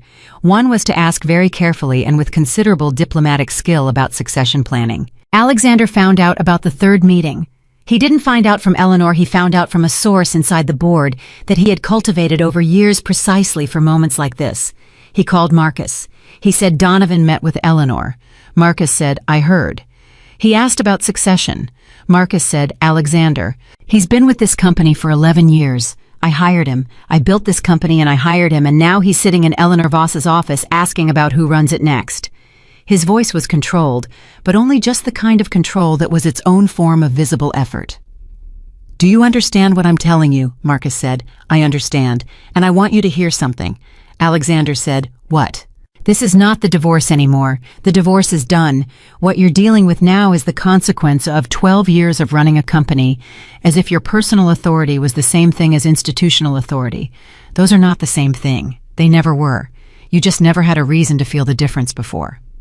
Silence. Marcus said, "You have 2 choices. You fight Donovan, you fight Eleanor. You turn this into a power struggle inside your own board, and you win or you lose. But either way, you spend the next 2 years managing internal politics instead of building the company. Or you go into Eleanor's office and you say, 'This is the version I recommend you say.' The past 6 months have been difficult, and I understand that has created uncertainty. And I want to spend the next 12 months demonstrating that my leadership is exactly what this company needs going forward, and then you do that." Alexander said, "That's a significant amount of humility." Marcus said, "Yes, it is." Alexander said, "I'm not good at humility." Marcus said, "I know, you're going to have to get better at it." Alexander booked a meeting with Eleanor for the following Monday. He spent the weekend preparing for it in a way he had never prepared for a professional meeting before, not strategically, not with data and talking points, but by sitting in his apartment on Saturday night with a glass of scotch. He didn't finish and thinking with genuine and uncomfortable honesty about what Marcus had said. about personal authority versus institutional authority, about the difference between a company that ran on fear of disappointing its CEO and a company that ran on actual strength, about the past 12 years and what he had built and how much of it was genuine and how much of it was performance and how you could tell the difference when you were inside it. I didn't arrive at comfortable conclusions, but he arrived at honest ones, which was different and harder and probably more useful. The Monday meeting with Eleanor lasted 2 hours. He did most of the listening. Eleanor did most of the talking, which was itself a novelty in Alexander's professional life. He was not accustomed to meetings where he was not the primary voice. But he listened. He asked questions when he had them. He did not defend or deflect. And at the end of it, Eleanor looked at him across her desk and said, "This is different." He said, "What is—" She said, "You. This version of you. This is not the man who walked into my office 6 months ago when this all started." He said, "No." She said, "Is it permanent or is it performance?" He looked at her. He said, "I don't know yet, but I'm trying to find out." Eleanor said, "That's more honest than I expected." He said, "I'm working on that too." She held his gaze for a moment, then she nodded. She said, "All right, let's talk about the next quarter." He walked out of that meeting feeling something he could not immediately name. Not relief. Relief implied that a threat had passed, and he understood enough now to know that the threat he was managing was not Eleanor or Donovan or the board.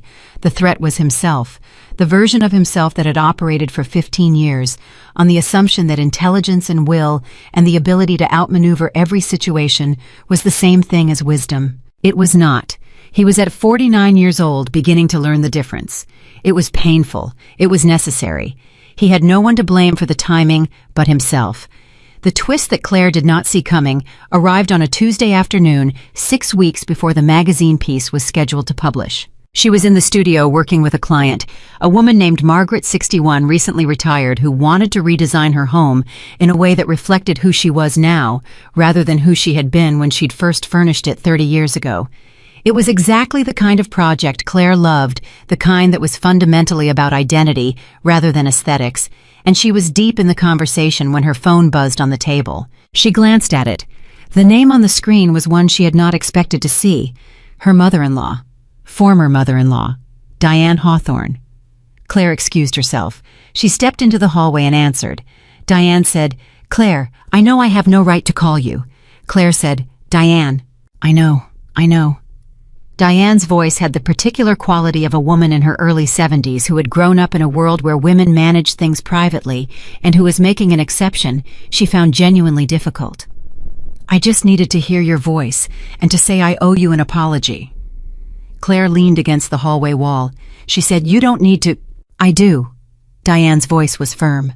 "I saw what was happening. I saw it years ago, the way he talked to you, the way he talked about you when you weren't in the room." I said nothing. I told myself it wasn't my place, that he was my son, and I didn't have the right to interfere. A pause. "I was wrong. You were in my family. You deserved someone in that family to say something." Claire closed her eyes for a moment, something in her chest moving that she hadn't anticipated. She said, "Diane, you were kind to me. In a world where very few people were, you were consistently kind." Diane said, "Kindness without courage isn't enough. I've had a lot of time to think about that." Claire said, "Have you spoken to Alexander?" Diane said, "We speak every Sunday. We've spoken about this." A pause. "He's different, Claire. I don't know if it's enough or if it's permanent, but something happened to him in all of this. Something cracked open that needed to crack open a long time ago." Claire said, "I know." Diane said, "I'm glad you're working again. I heard through Dana, of all people. I ran into her at an event. I heard about the studio. I'm glad." Claire said, "Thank you, Diane." Diane said, "Take care of yourself. That's all. Just take care of yourself." She hung up.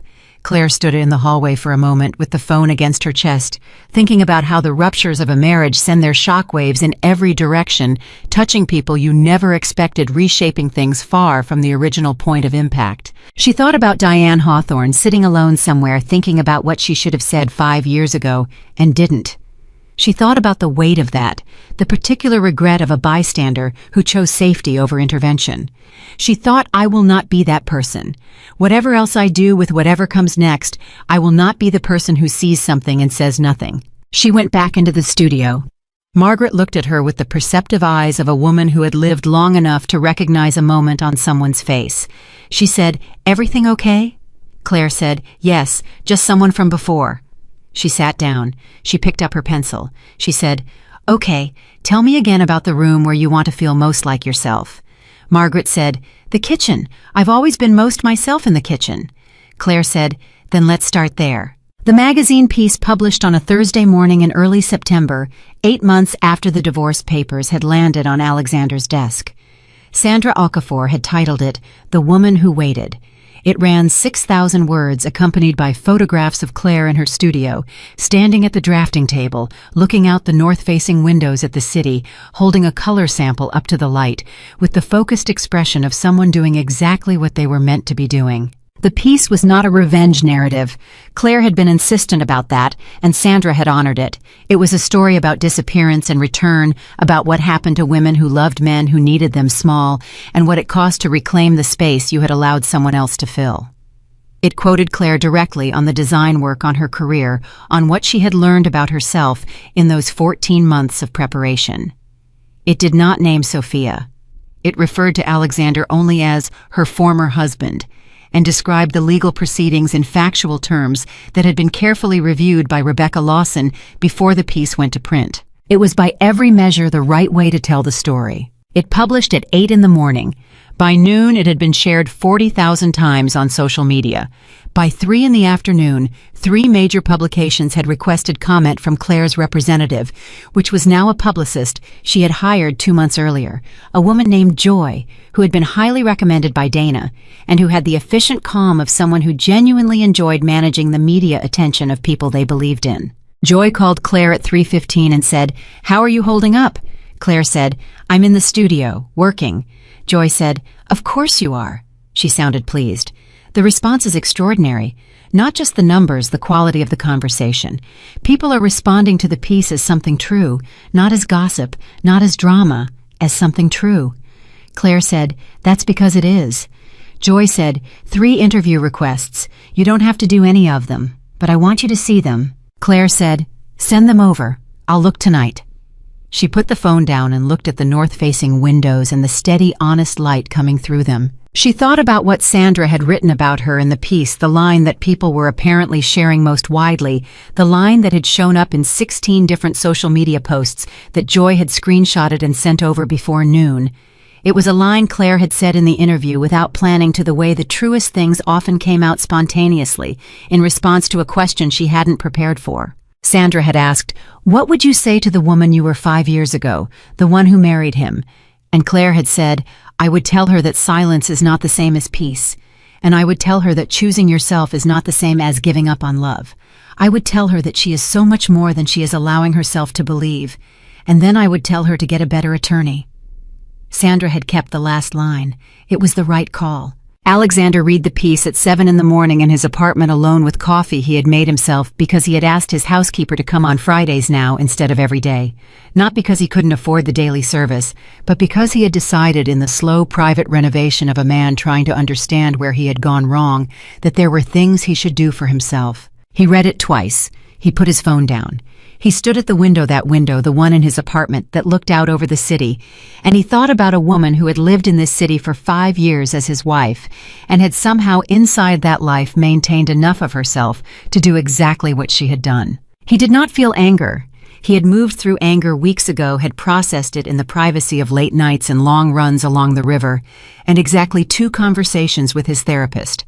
A therapist he had started seeing 6 weeks after the settlement initially, because Marcus had strongly suggested it, and then after 4 sessions because he had discovered, to his own considerable surprise, that having a space where he was required to be honest was something he had needed for longer than he knew.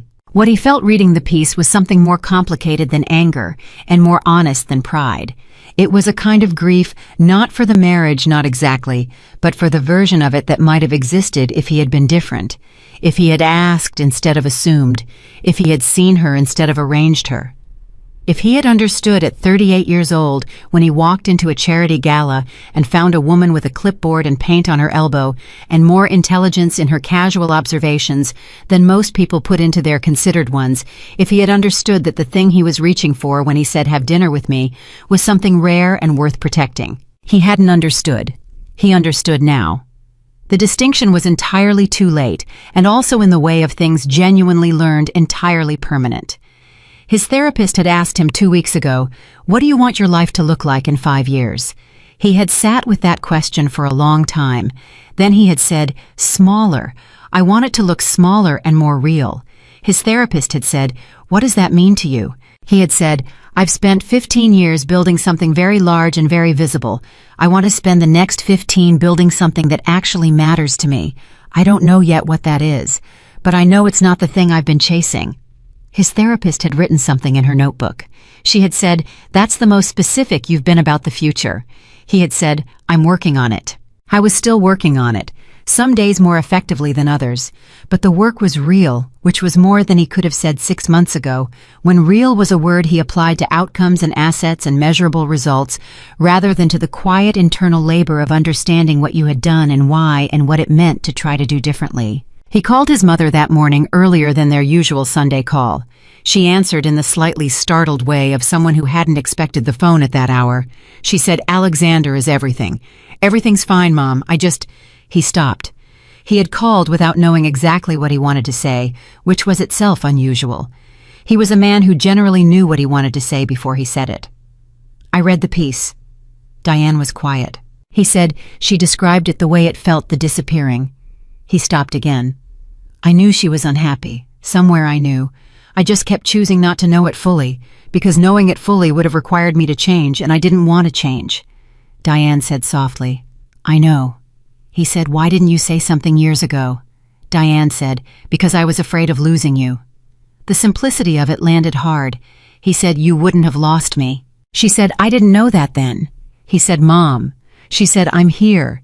He said, "I'm sorry for the whole thing, for being the kind of person who made the people who loved him afraid to tell him the truth." Diane was quiet for a long moment. He could hear her breathing, could hear the small sounds of her apartment, the familiar acoustic of a place he had grown up visiting every Sunday for the first 18 years of his life, and then increasingly rarely as his world expanded and his Sundays filled with other things that felt more important. She said, "You are still my son. Whatever you've done, whatever you become, you are still my son, and I love you." He said, "I know, I love you too." They stayed on the phone for another 30 minutes, talking about nothing consequential and everything important. When they hung up, he sat for a while longer, and then he got up and he went to his desk and he opened his calendar, and he scheduled a Sunday lunch with his mother for every week for the next 3 months. Small things, real things, the beginning of a different kind of building. What nobody anticipated, not Rebecca, not Joy, not Dana, not even Claire herself, was the letter. It arrived at the studio 3 weeks after the magazine piece in a plain envelope with no return address, handwritten in a careful script that Claire recognized after a moment as belonging to a woman she had worked with briefly years ago before the marriage. A woman named Helen, who had been a client for one small project, and who Claire had lost touch with when her world contracted around Alexander's requirements. The letter was 2 pages long. Helen wrote that she had read the piece. She wrote that she had been in a marriage for 11 years, that she had left 3 years ago, under circumstances that resonated with what Claire described, though her husband had been a high school principal rather than a billionaire, and her world had been smaller and less visible, but the shape of the disappearance, she wrote the shape of it, was identical. She wrote that reading about Claire's preparation, the 14 months, the quiet discipline, the decision to feel nothing until it was time to feel something, had made her cry in a way she hadn't cried since the month she left, because she recognized every beat of it. She wrote, "I thought I was the only one who did it that way, quietly, without screaming. People always want you to scream. They want the drama of it because drama is legible. But I left quietly too, and I have never read anyone describe that until I read about you." She did not ask for anything. She did not include a phone number. The letter simply closed with, "I wanted you to know that you said something true. Thank you for saying it." Claire read the letter twice.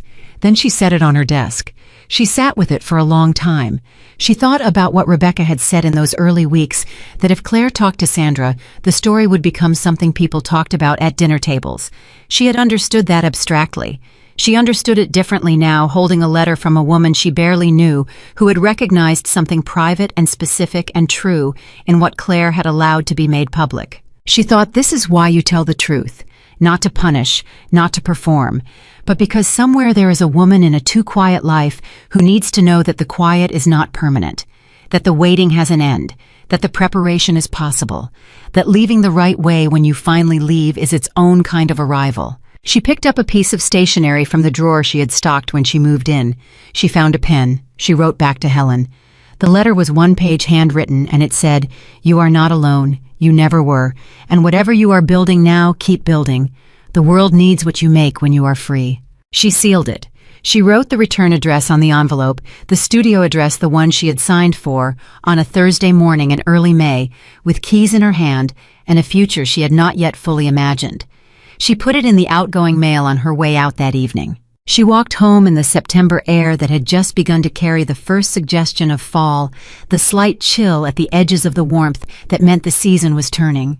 She walked the 4 blocks from the studio to her apartment without hurrying, with the particular unhurried quality of someone who has arrived somewhere and is no longer moving toward the destination, but simply living in it. The fern was still alive when she got home. More than alive, it had put out 2 new fronds in the past week, reaching toward the window with the uncomplicated ambition of something that simply wanted the light. She touched one of the new fronds gently with the tip of her finger. She thought about Helen's letter. She thought about Sandra's piece.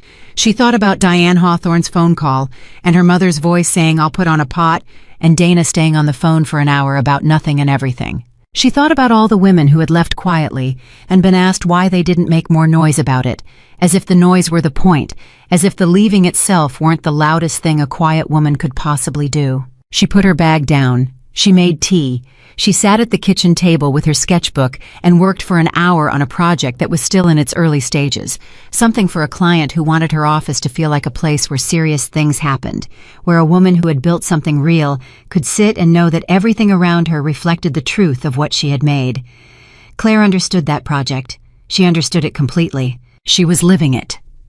The call came on a Tuesday morning in October, 13 months after the divorce papers had landed on Alexander's desk and changed the shape of everything. Claire was at the studio reviewing material samples for Margaret's kitchen renovation, the project she had started in May, with a woman who wanted to feel most like herself in the room where she cooked, which Claire had come to understand was one of the most specific and honest design briefs anyone had ever given her. She had her phone face up on the drafting table because Joy had warned her the previous week that something was coming, something significant and to be reachable. The call was from Joy. Joy said without preamble, because Joy had learned that Claire did not need softening before important information. "The Caldwell Foundation called this morning. They want to offer you the commission." Claire set down the material sample she was holding. The Caldwell Foundation commission was in the design world. Claire had returned to the equivalent of being handed a key to a room that very few people were ever allowed to enter. The foundation was building a new community arts center in Brooklyn. Not a vanity project, not a corporate cultural gesture, but a genuine community institution designed to serve a neighborhood that had been asking for exactly this kind of space for 20 years. The design commission had been open for 8 months. 47 firms had submitted proposals. Claire had submitted hers 6 weeks ago, working nights and weekends with the concentrated intensity of someone who understood that this was not just a job, but a statement about who she was and what she believed design was for. She had told no one she submitted, except Dana and Rebecca and Paul the contractor, who had looked at her preliminary sketches and said in his Queen's accented way, "This is the best thing you've drawn since I met you." She had taken that as a good sign from a man who did not give compliments carelessly. She said, "Joy, say it again." Joy said, "The Caldwell Foundation Commission. They want you. The vote was unanimous." A pause, the specific pause of someone allowing a moment to land fully before continuing. Claire, unanimous. She sat down on the stool at her drafting table. She put her hand flat on the surface. She said, "When do they need an answer?" Joy said, "They'd like to meet Friday, but the answer is yes, right. Tell me the answer is yes." Claire said, "The answer is yes." Joy made a sound that was entirely unprofessional and entirely genuine. She said, "I need you to know that I have been in this business for 18 years, and I have never had a client go from 0 to this in 14 months. What you have done is not normal. What you have done is extraordinary." Claire said, "I had a lot of help." Joy said, "You had some good people around you, but what you built, that was you." After she hung up, Claire sat for several minutes without moving. She looked at the drafting table at the surface covered with sketches and samples and the organized evidence of a practice being rebuilt from the ground up. She thought about the woman who had closed her studio 5 years ago because her husband had said with that patient, slightly tired expression that maybe it was time to focus on other things. She thought about the woman who had stood in her West Village studio and drawn a window on a blank page the morning she made the phone call to the courier service.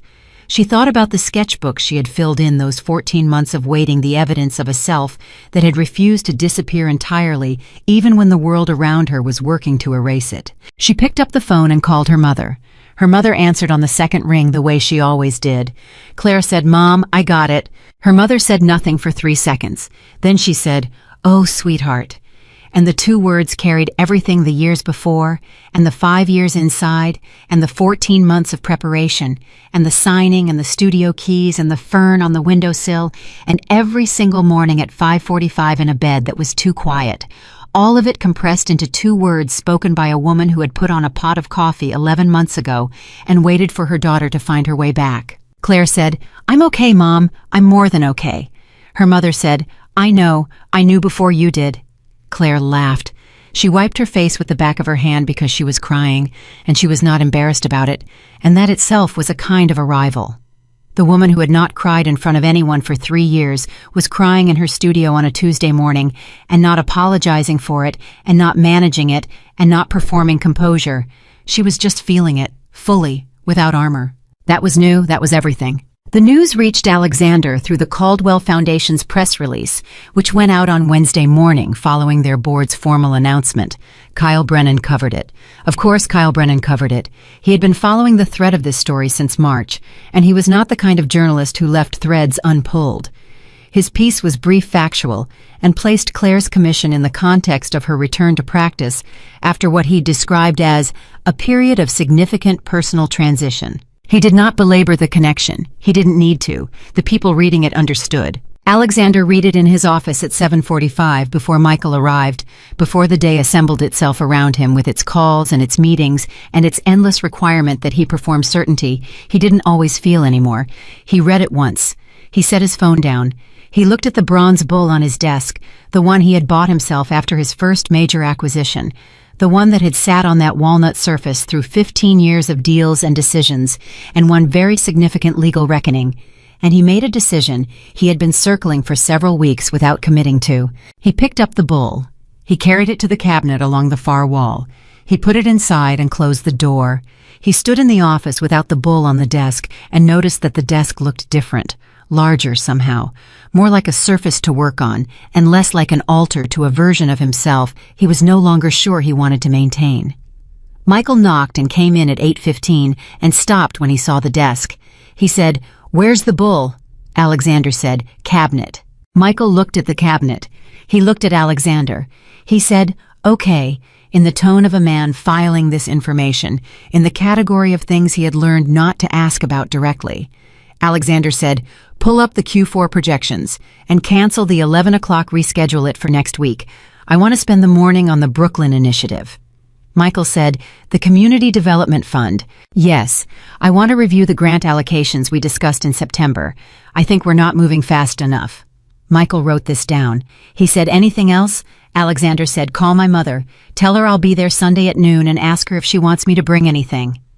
Michael looked up. He said, "Your mother." Alexander said, "Sunday lunch. It's a standing appointment now. Put it in permanently."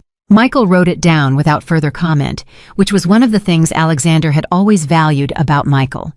The man understood the difference between information that required a reaction and information that simply required recording. After Michael left, Alexander sat at his desk without the bull and thought about the Caldwell Foundation. He thought about what it meant that Claire had won that commission, not with his name behind her, not with his connections or his network or his ability to open doors with a phone call, but entirely on the merit of what she had built in 14 months of returning to herself. He thought about the 47 firms that had submitted proposals and the vote that had been unanimous. I thought she was always this good. I just never made space for her to prove it. He thought that is going to be the most expensive mistake I ever made, and it has nothing to do with the settlement. He opened his laptop. He pulled up the Brooklyn Community Development Fund. He started reading. He had a company to run, and he was going to run it differently now, not perfectly, probably not even well by some measures, but differently. With the awareness that had been bought at a price he was still calculating and would be calculating for a long time, that was the work. Quiet, unglamorous, internal, the hardest kind. I was just beginning to understand that it was also the most important kind. The Friday meeting with the Caldwell Foundation took place at their offices in Midtown, and Claire arrived 10 minutes early, which was a habit she had rebuilt deliberately in the past months. Not the anxious early of someone afraid to be wrong, but the grounded early of someone who wanted to be present before the thing began, rather than arriving inside it already breathless. The Foundation's director was a man named Robert Caldwell III, 64 years old, silver-haired, and possessed of the specific warmth of someone who had spent his life giving money to things he believed in and had gotten good at identifying the difference between work that was technically accomplished and work that was genuinely alive. He shook her hand and said, "Ms. Whitmore, we've been looking forward to this." She said, "So have I." He said, "I want to tell you something before we get into the details of the commission. I want to tell you why the vote was unanimous." She said, "Please." He said, "We've reviewed a lot of proposals over the years for projects like this. Community spaces, public institutions, places that are supposed to serve people who don't often get spaces designed specifically for them. And most proposals, even from very talented firms, approach those spaces from the outside in. They think about how the space will look, how it will photograph, how it will be received by the people writing about it." He leaned forward slightly. "Your proposal was different. You started with who uses the space. You started with what it feels like to walk in as someone who has never been in a room that was designed to welcome them. Every decision in your proposal, the light, the flow, the materiality, the acoustic choices, every single decision traces back to that question. How does this feel to someone who has never felt welcome in a designed space before?" Claire said, "That was always the most important question." Robert said, "I know. That's why you won." She sat across from him, and they spent 2 hours discussing the project, the timeline, the community consultation process. She had proposed the budget parameters, the specific neighborhoods whose residents would be the primary users. She asked questions she genuinely wanted the answers to. She pushed back twice on assumptions she disagreed with clearly and specifically, and Robert Caldwell received her pushback with the expression of a man who was pleased to be working with someone who had opinions. At the end of the meeting, he walked her to the elevator and said, "I read the magazine piece, the Sandra Okafor piece." She said, "I know, most people have." He said, "I want to say something that I hope doesn't overstep." She said, "Go ahead." He said, "The work you submitted for this commission is not the work of someone who has been away from the field for 5 years. It's the work of someone who spent 5 years thinking more clearly than they would have if they'd been distracted by normal professional busyness. I think—" He paused, finding the words carefully. "I think what you went through, as terrible as it was, gave you something, a clarity about what matters, and it's in the work. You can see it in every line." Claire looked at him for a moment. She said, "That's a generous reading." He said, "I don't think it's generous. I think it's accurate." She stepped into the elevator. She turned to face him as the doors began to close. She said, "I'll make you something worth the wait." He said, "I know you will." The doors closed. She rode down alone, and she thought about what he had said, and she let herself believe it without immediately qualifying it, or wondering if it was too much, or checking whether it fit the version of herself she was allowed to be. She thought about the 5 years inside Alexander's world and what they had taken from her, and what inadvertently, entirely without his intention or his permission, they had also given her. The patience, the observation, the understanding of what it felt like to be invisible inside a space that was supposed to be yours, and the specific hard-won knowledge of how to design so that nobody who walked through her door would ever feel that way. She had learned what she was for by living inside the opposite of it. She walked out of the building into the October air and felt for the second time in 13 months exactly like herself. 3 weeks after the Caldwell meeting, something happened that nobody had planned and nobody could have anticipated, and that changed the shape of the remaining story in a way that Claire would spend years afterward thinking about. Helen wrote again, not the one-page letter from September. This one was longer, 8 pages handwritten on the same careful stationery, and it began, "I showed your letter to 2 women in my building. Then those 2 women showed it to 4 other women. Then those 4 women asked if they could meet me for coffee, and I said yes, and there were 12 of us at that table. Claire, 12 women, and every single one of them had a version of the same story." Helen wrote that they had been meeting monthly for 6 weeks. She wrote that the meetings had started as something informal coffee conversation, the particular relief of a room full of people who did not need to explain what they meant when they talked about disappearing inside someone else's life. But in 6 weeks they had become something more. Women were bringing their sisters, their daughters, their neighbors who had asked quietly if they could come. The group had outgrown Helen's apartment. They were now meeting in the back room of a coffee shop, and even that was getting crowded. Helen wrote, "I don't know what this is yet, but I think it wants to be something, and I keep thinking about what you said about designing spaces that make people feel welcome who have never felt welcome in a designed space. I think that's what we're trying to do, except the space isn't a room, it's a conversation. And I thought, I don't know if this is too much, I thought maybe you might want to be part of it." Claire read the letter on a Sunday morning sitting at her kitchen table with the fern on the windowsill behind her, catching the October light. She read it twice. Then she called Dana. Dana said, "What's going on?" Claire read her the letter. Dana was quiet for a moment. Then she said, "What are you thinking?" Claire said, "I'm thinking that this is what the story was for." Dana said, "What do you mean?" Claire said, "When I decided to let Sandra write the piece, I told Rebecca I wanted people to understand that what happened to me can happen to anyone, that I wanted it to be about what it costs to disappear and what it takes to come back. And I meant that, but I think I understood it only partially." She paused. "I think the piece was the beginning of a conversation, and Helen is telling me the conversation is already happening in coffee shops and apartments with women I've never met, and I think I want to be part of it. Not as a celebrity or a symbol or a person who had a famous divorce, as someone who learned something real and wants to make it useful." Dana said, "That sounds like Claire Whitmore, not Claire Hawthorne, the original one." Claire said, "The original one is back." Dana said, "I know, I've been watching her come back for 13 months, and it's been the best thing I've seen in a long time." Claire wrote back to Helen that afternoon. She said she would come to the next meeting. She said she wanted to listen first and talk second, because the most important thing about a room full of people who needed to be heard was making sure the hearing came before anything else. She said she didn't know what the thing Helen was building wanted to become, but that she thought there was something to it, something real, and that she was interested in helping figure out what it was. She sent the letter. She put her coat on. She walked to the studio. She sat at the drafting table and worked on the Caldwell Commission for 3 hours, and the work was the best it had been. Yet her hands and her mind in the specific alignment that happened when the life around the work was in order, when the person doing the work was not managing herself into shape, but simply being herself and letting the work come from that. Paul stopped by at 4 to check on some structural questions and looked at what she was drawing and said, "Okay, yeah, this is the one."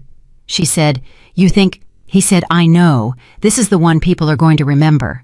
She looked at it. She said, "I think so too." He left. She kept working. The meeting with Helen's group took place on a Wednesday evening in November, in the back room of a coffee shop in Park Slope that smelled of good coffee and had mismatched chairs and walls covered with community notices and children's drawings and all the evidence of a space that had been genuinely used. Claire arrived with no prepared remarks, no professional context, no publicist. She arrived as herself.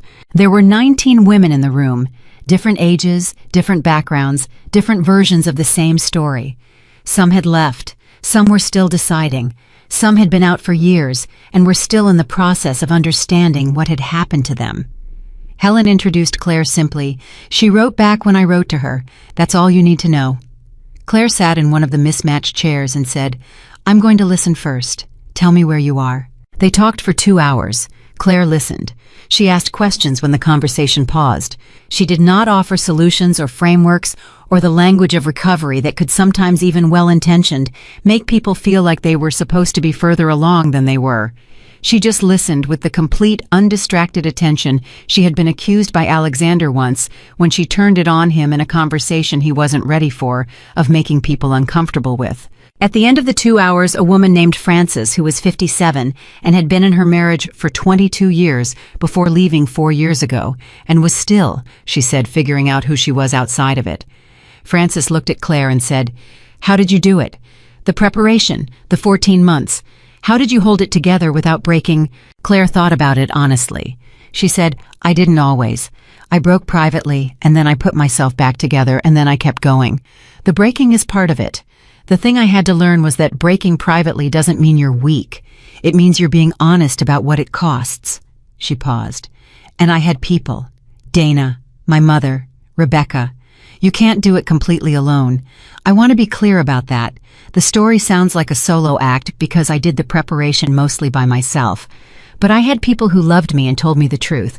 That's not a small thing. That's actually the main thing." Frances said, "What if you don't have those people?" Claire said.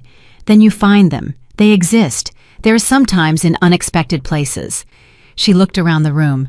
"Sometimes they're in a coffee shop in Brooklyn on a Wednesday night." The room laughed. It was the genuine, tired, relieved laughter of people who had needed to laugh about something for a long time and had just been given permission. Helen caught Claire's eye across the room and nodded. Just once. The nod of someone who recognized that the thing they had been building without quite knowing what it was had just clarified itself into something real. In December, 4 months before the Caldwell Project's formal groundbreaking, Claire stood in the empty lot in Brooklyn where the art center would be built and tried to see what it would become. This was something she did with every project came to the physical space before construction began and just stood in it, feeling the particular quality of the emptiness, understanding what it was asking to be. She had done it with Margaret's Kitchen. She had done it with every project she worked on before her marriage, this act of listening to a space before you began to speak to it. She stood in the lot on a December morning with her coat buttoned and her hands in her pockets, and she thought about the community that would walk through the doors of this building for the next 50 years. She thought about the children who would take their first art classes here, the teenagers who would perform in the theater she was designing to feel intimate, regardless of how many people were in it. The adults who would come to lectures and screenings and community meetings and would sit in chairs she had chosen specifically because she wanted people to stay, to linger, to feel that this was a place that wanted them. She thought about Robert Caldwell saying that her proposal traced every decision back to the same question. How does this feel to someone who has never felt welcome in a designed space before? She thought about herself. Standing in a penthouse that was valued at $12 million, surrounded by objects that cost more than most people's annual salaries, and feeling entirely, profoundly unwelcome. Not because of the money or the objects, but because of what the space communicated, that it was organized around the needs and the image of a single person, and everyone else was a backdrop. She thought about what it felt like to walk into her own studio for the first time, the north-facing windows, the fresh paint, the key in her pocket, the feeling of a space saying, "This is yours, you chose it, you belong here." She was going to build that feeling into every square foot of what was going to stand on this lot. Not as a personal statement, not as therapy or symbolism, but as design, as the purest expression of what she believed design was, for not to impress, not to signal, not to perform, but to make people feel that they were worth the care that had gone into the space that surrounded them. Rebecca called while she was standing there. Claire answered.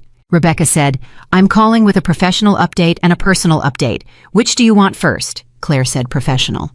Rebecca said, "The financial press coverage of the Caldwell Commission has prompted 2 new inquiries to your studio from institutional clients, both serious. Joy has the details." Claire said, "And personal." Rebecca said, "I've been asked to speak at a conference on family law and financial equity in January. I'm going to talk about the prenuptial fraud case. Not by name, everything is confidential, but the structural issues. The way financial disclosure requirements fail women who sign in good faith." A pause. "I wanted you to know because in a way what happened to you is what I'm going to talk about.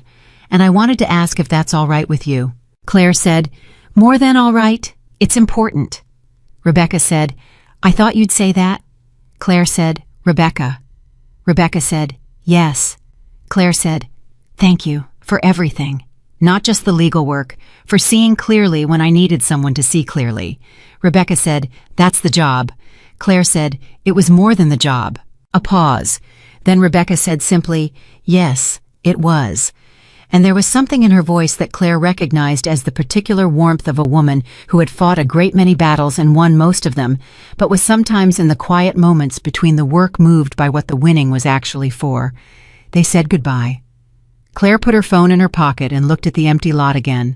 She thought about everything that would stand here, everything that would happen in this space over the next 50 years.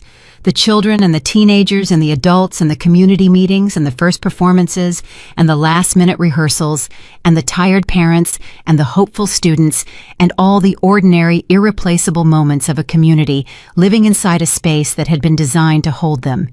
She thought, I get to build this. After everything, I get to build this. The thought arrived without drama, without triumph, without the performance of significance. It arrived the way the truest things arrived, quietly, solidly, with the specific weight of something that was simply and completely real. 6 weeks later in January, Claire stood in Helen's expanded group. They had moved to a proper meeting room, now donated by a community center that had heard about the group and offered the space and listened to a woman she had not met before. The woman's name was Patricia. She was 44. She had 2 children and a mortgage and a husband who she was not yet sure she was going to leave, but who she was starting to understand slowly and painfully, and without anyone having told her the right words, for it was making her disappear. Patricia said, "I don't know how to explain it to people. When I try to say it out loud, it doesn't sound like enough. Like he's not hitting me. He's not screaming at me. He makes me feel like I'm not there, like my opinions aren't real, like my feelings are always slightly wrong or slightly too much." She looked at the table, and I keep thinking, is that enough? Is that a reason? The room was quiet. Claire said, "Yes, that's enough. You don't have to be hit to have lost something that matters. You don't need bruises for the damage to be real." She said it gently, but without hesitation, because the hesitation was the thing that cost women years. What you're describing is real, and you deserve to trust that it's real. Patricia looked at her. She looked like someone who had been told something in a foreign language and was working out whether she understood it correctly. She said, "How do you know when it's time?" Claire said, "You'll know. You're already asking the question that means something." She paused. "But whenever you're ready, whether it's tomorrow or in 3 years, make sure you have someone who tells you the truth. Don't do it alone if you don't have to." Patricia nodded slowly. After the meeting, Helen walked Claire to the door and said, "She needed to hear that, specifically from you." Claire said, "I know." Helen said, "What you are doing here, coming every month, just being in the room, it matters more than I can tell you." Claire said, "It matters to me too, more than you probably know." She walked out into the January night and thought about Patricia and about the question that had no clean answer. How do you know when it's time?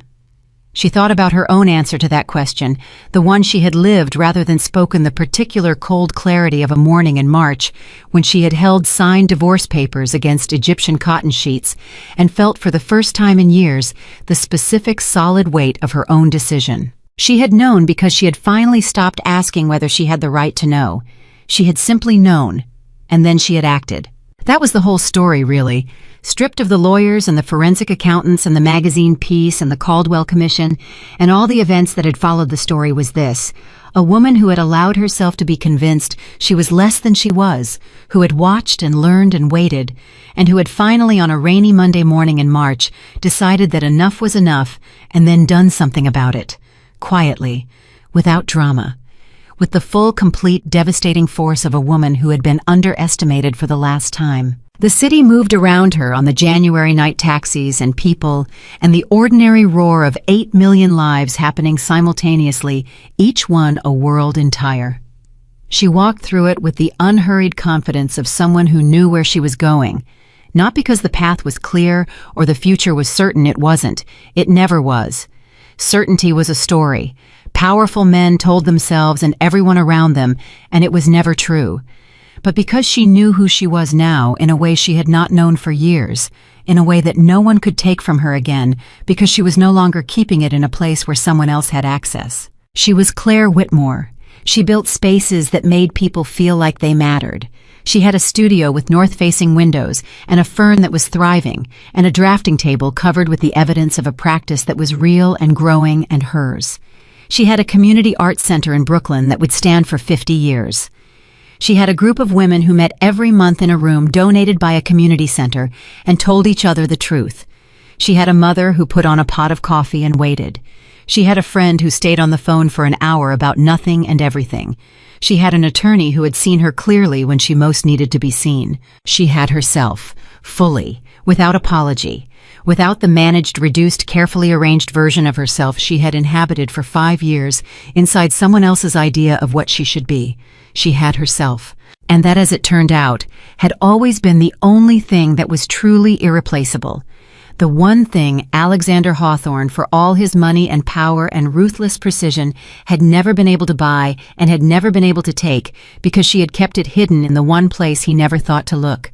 Inside the quiet, inside the waiting, inside the woman he had decided long ago and entirely incorrectly had nothing left to say. She had everything to say. She always had.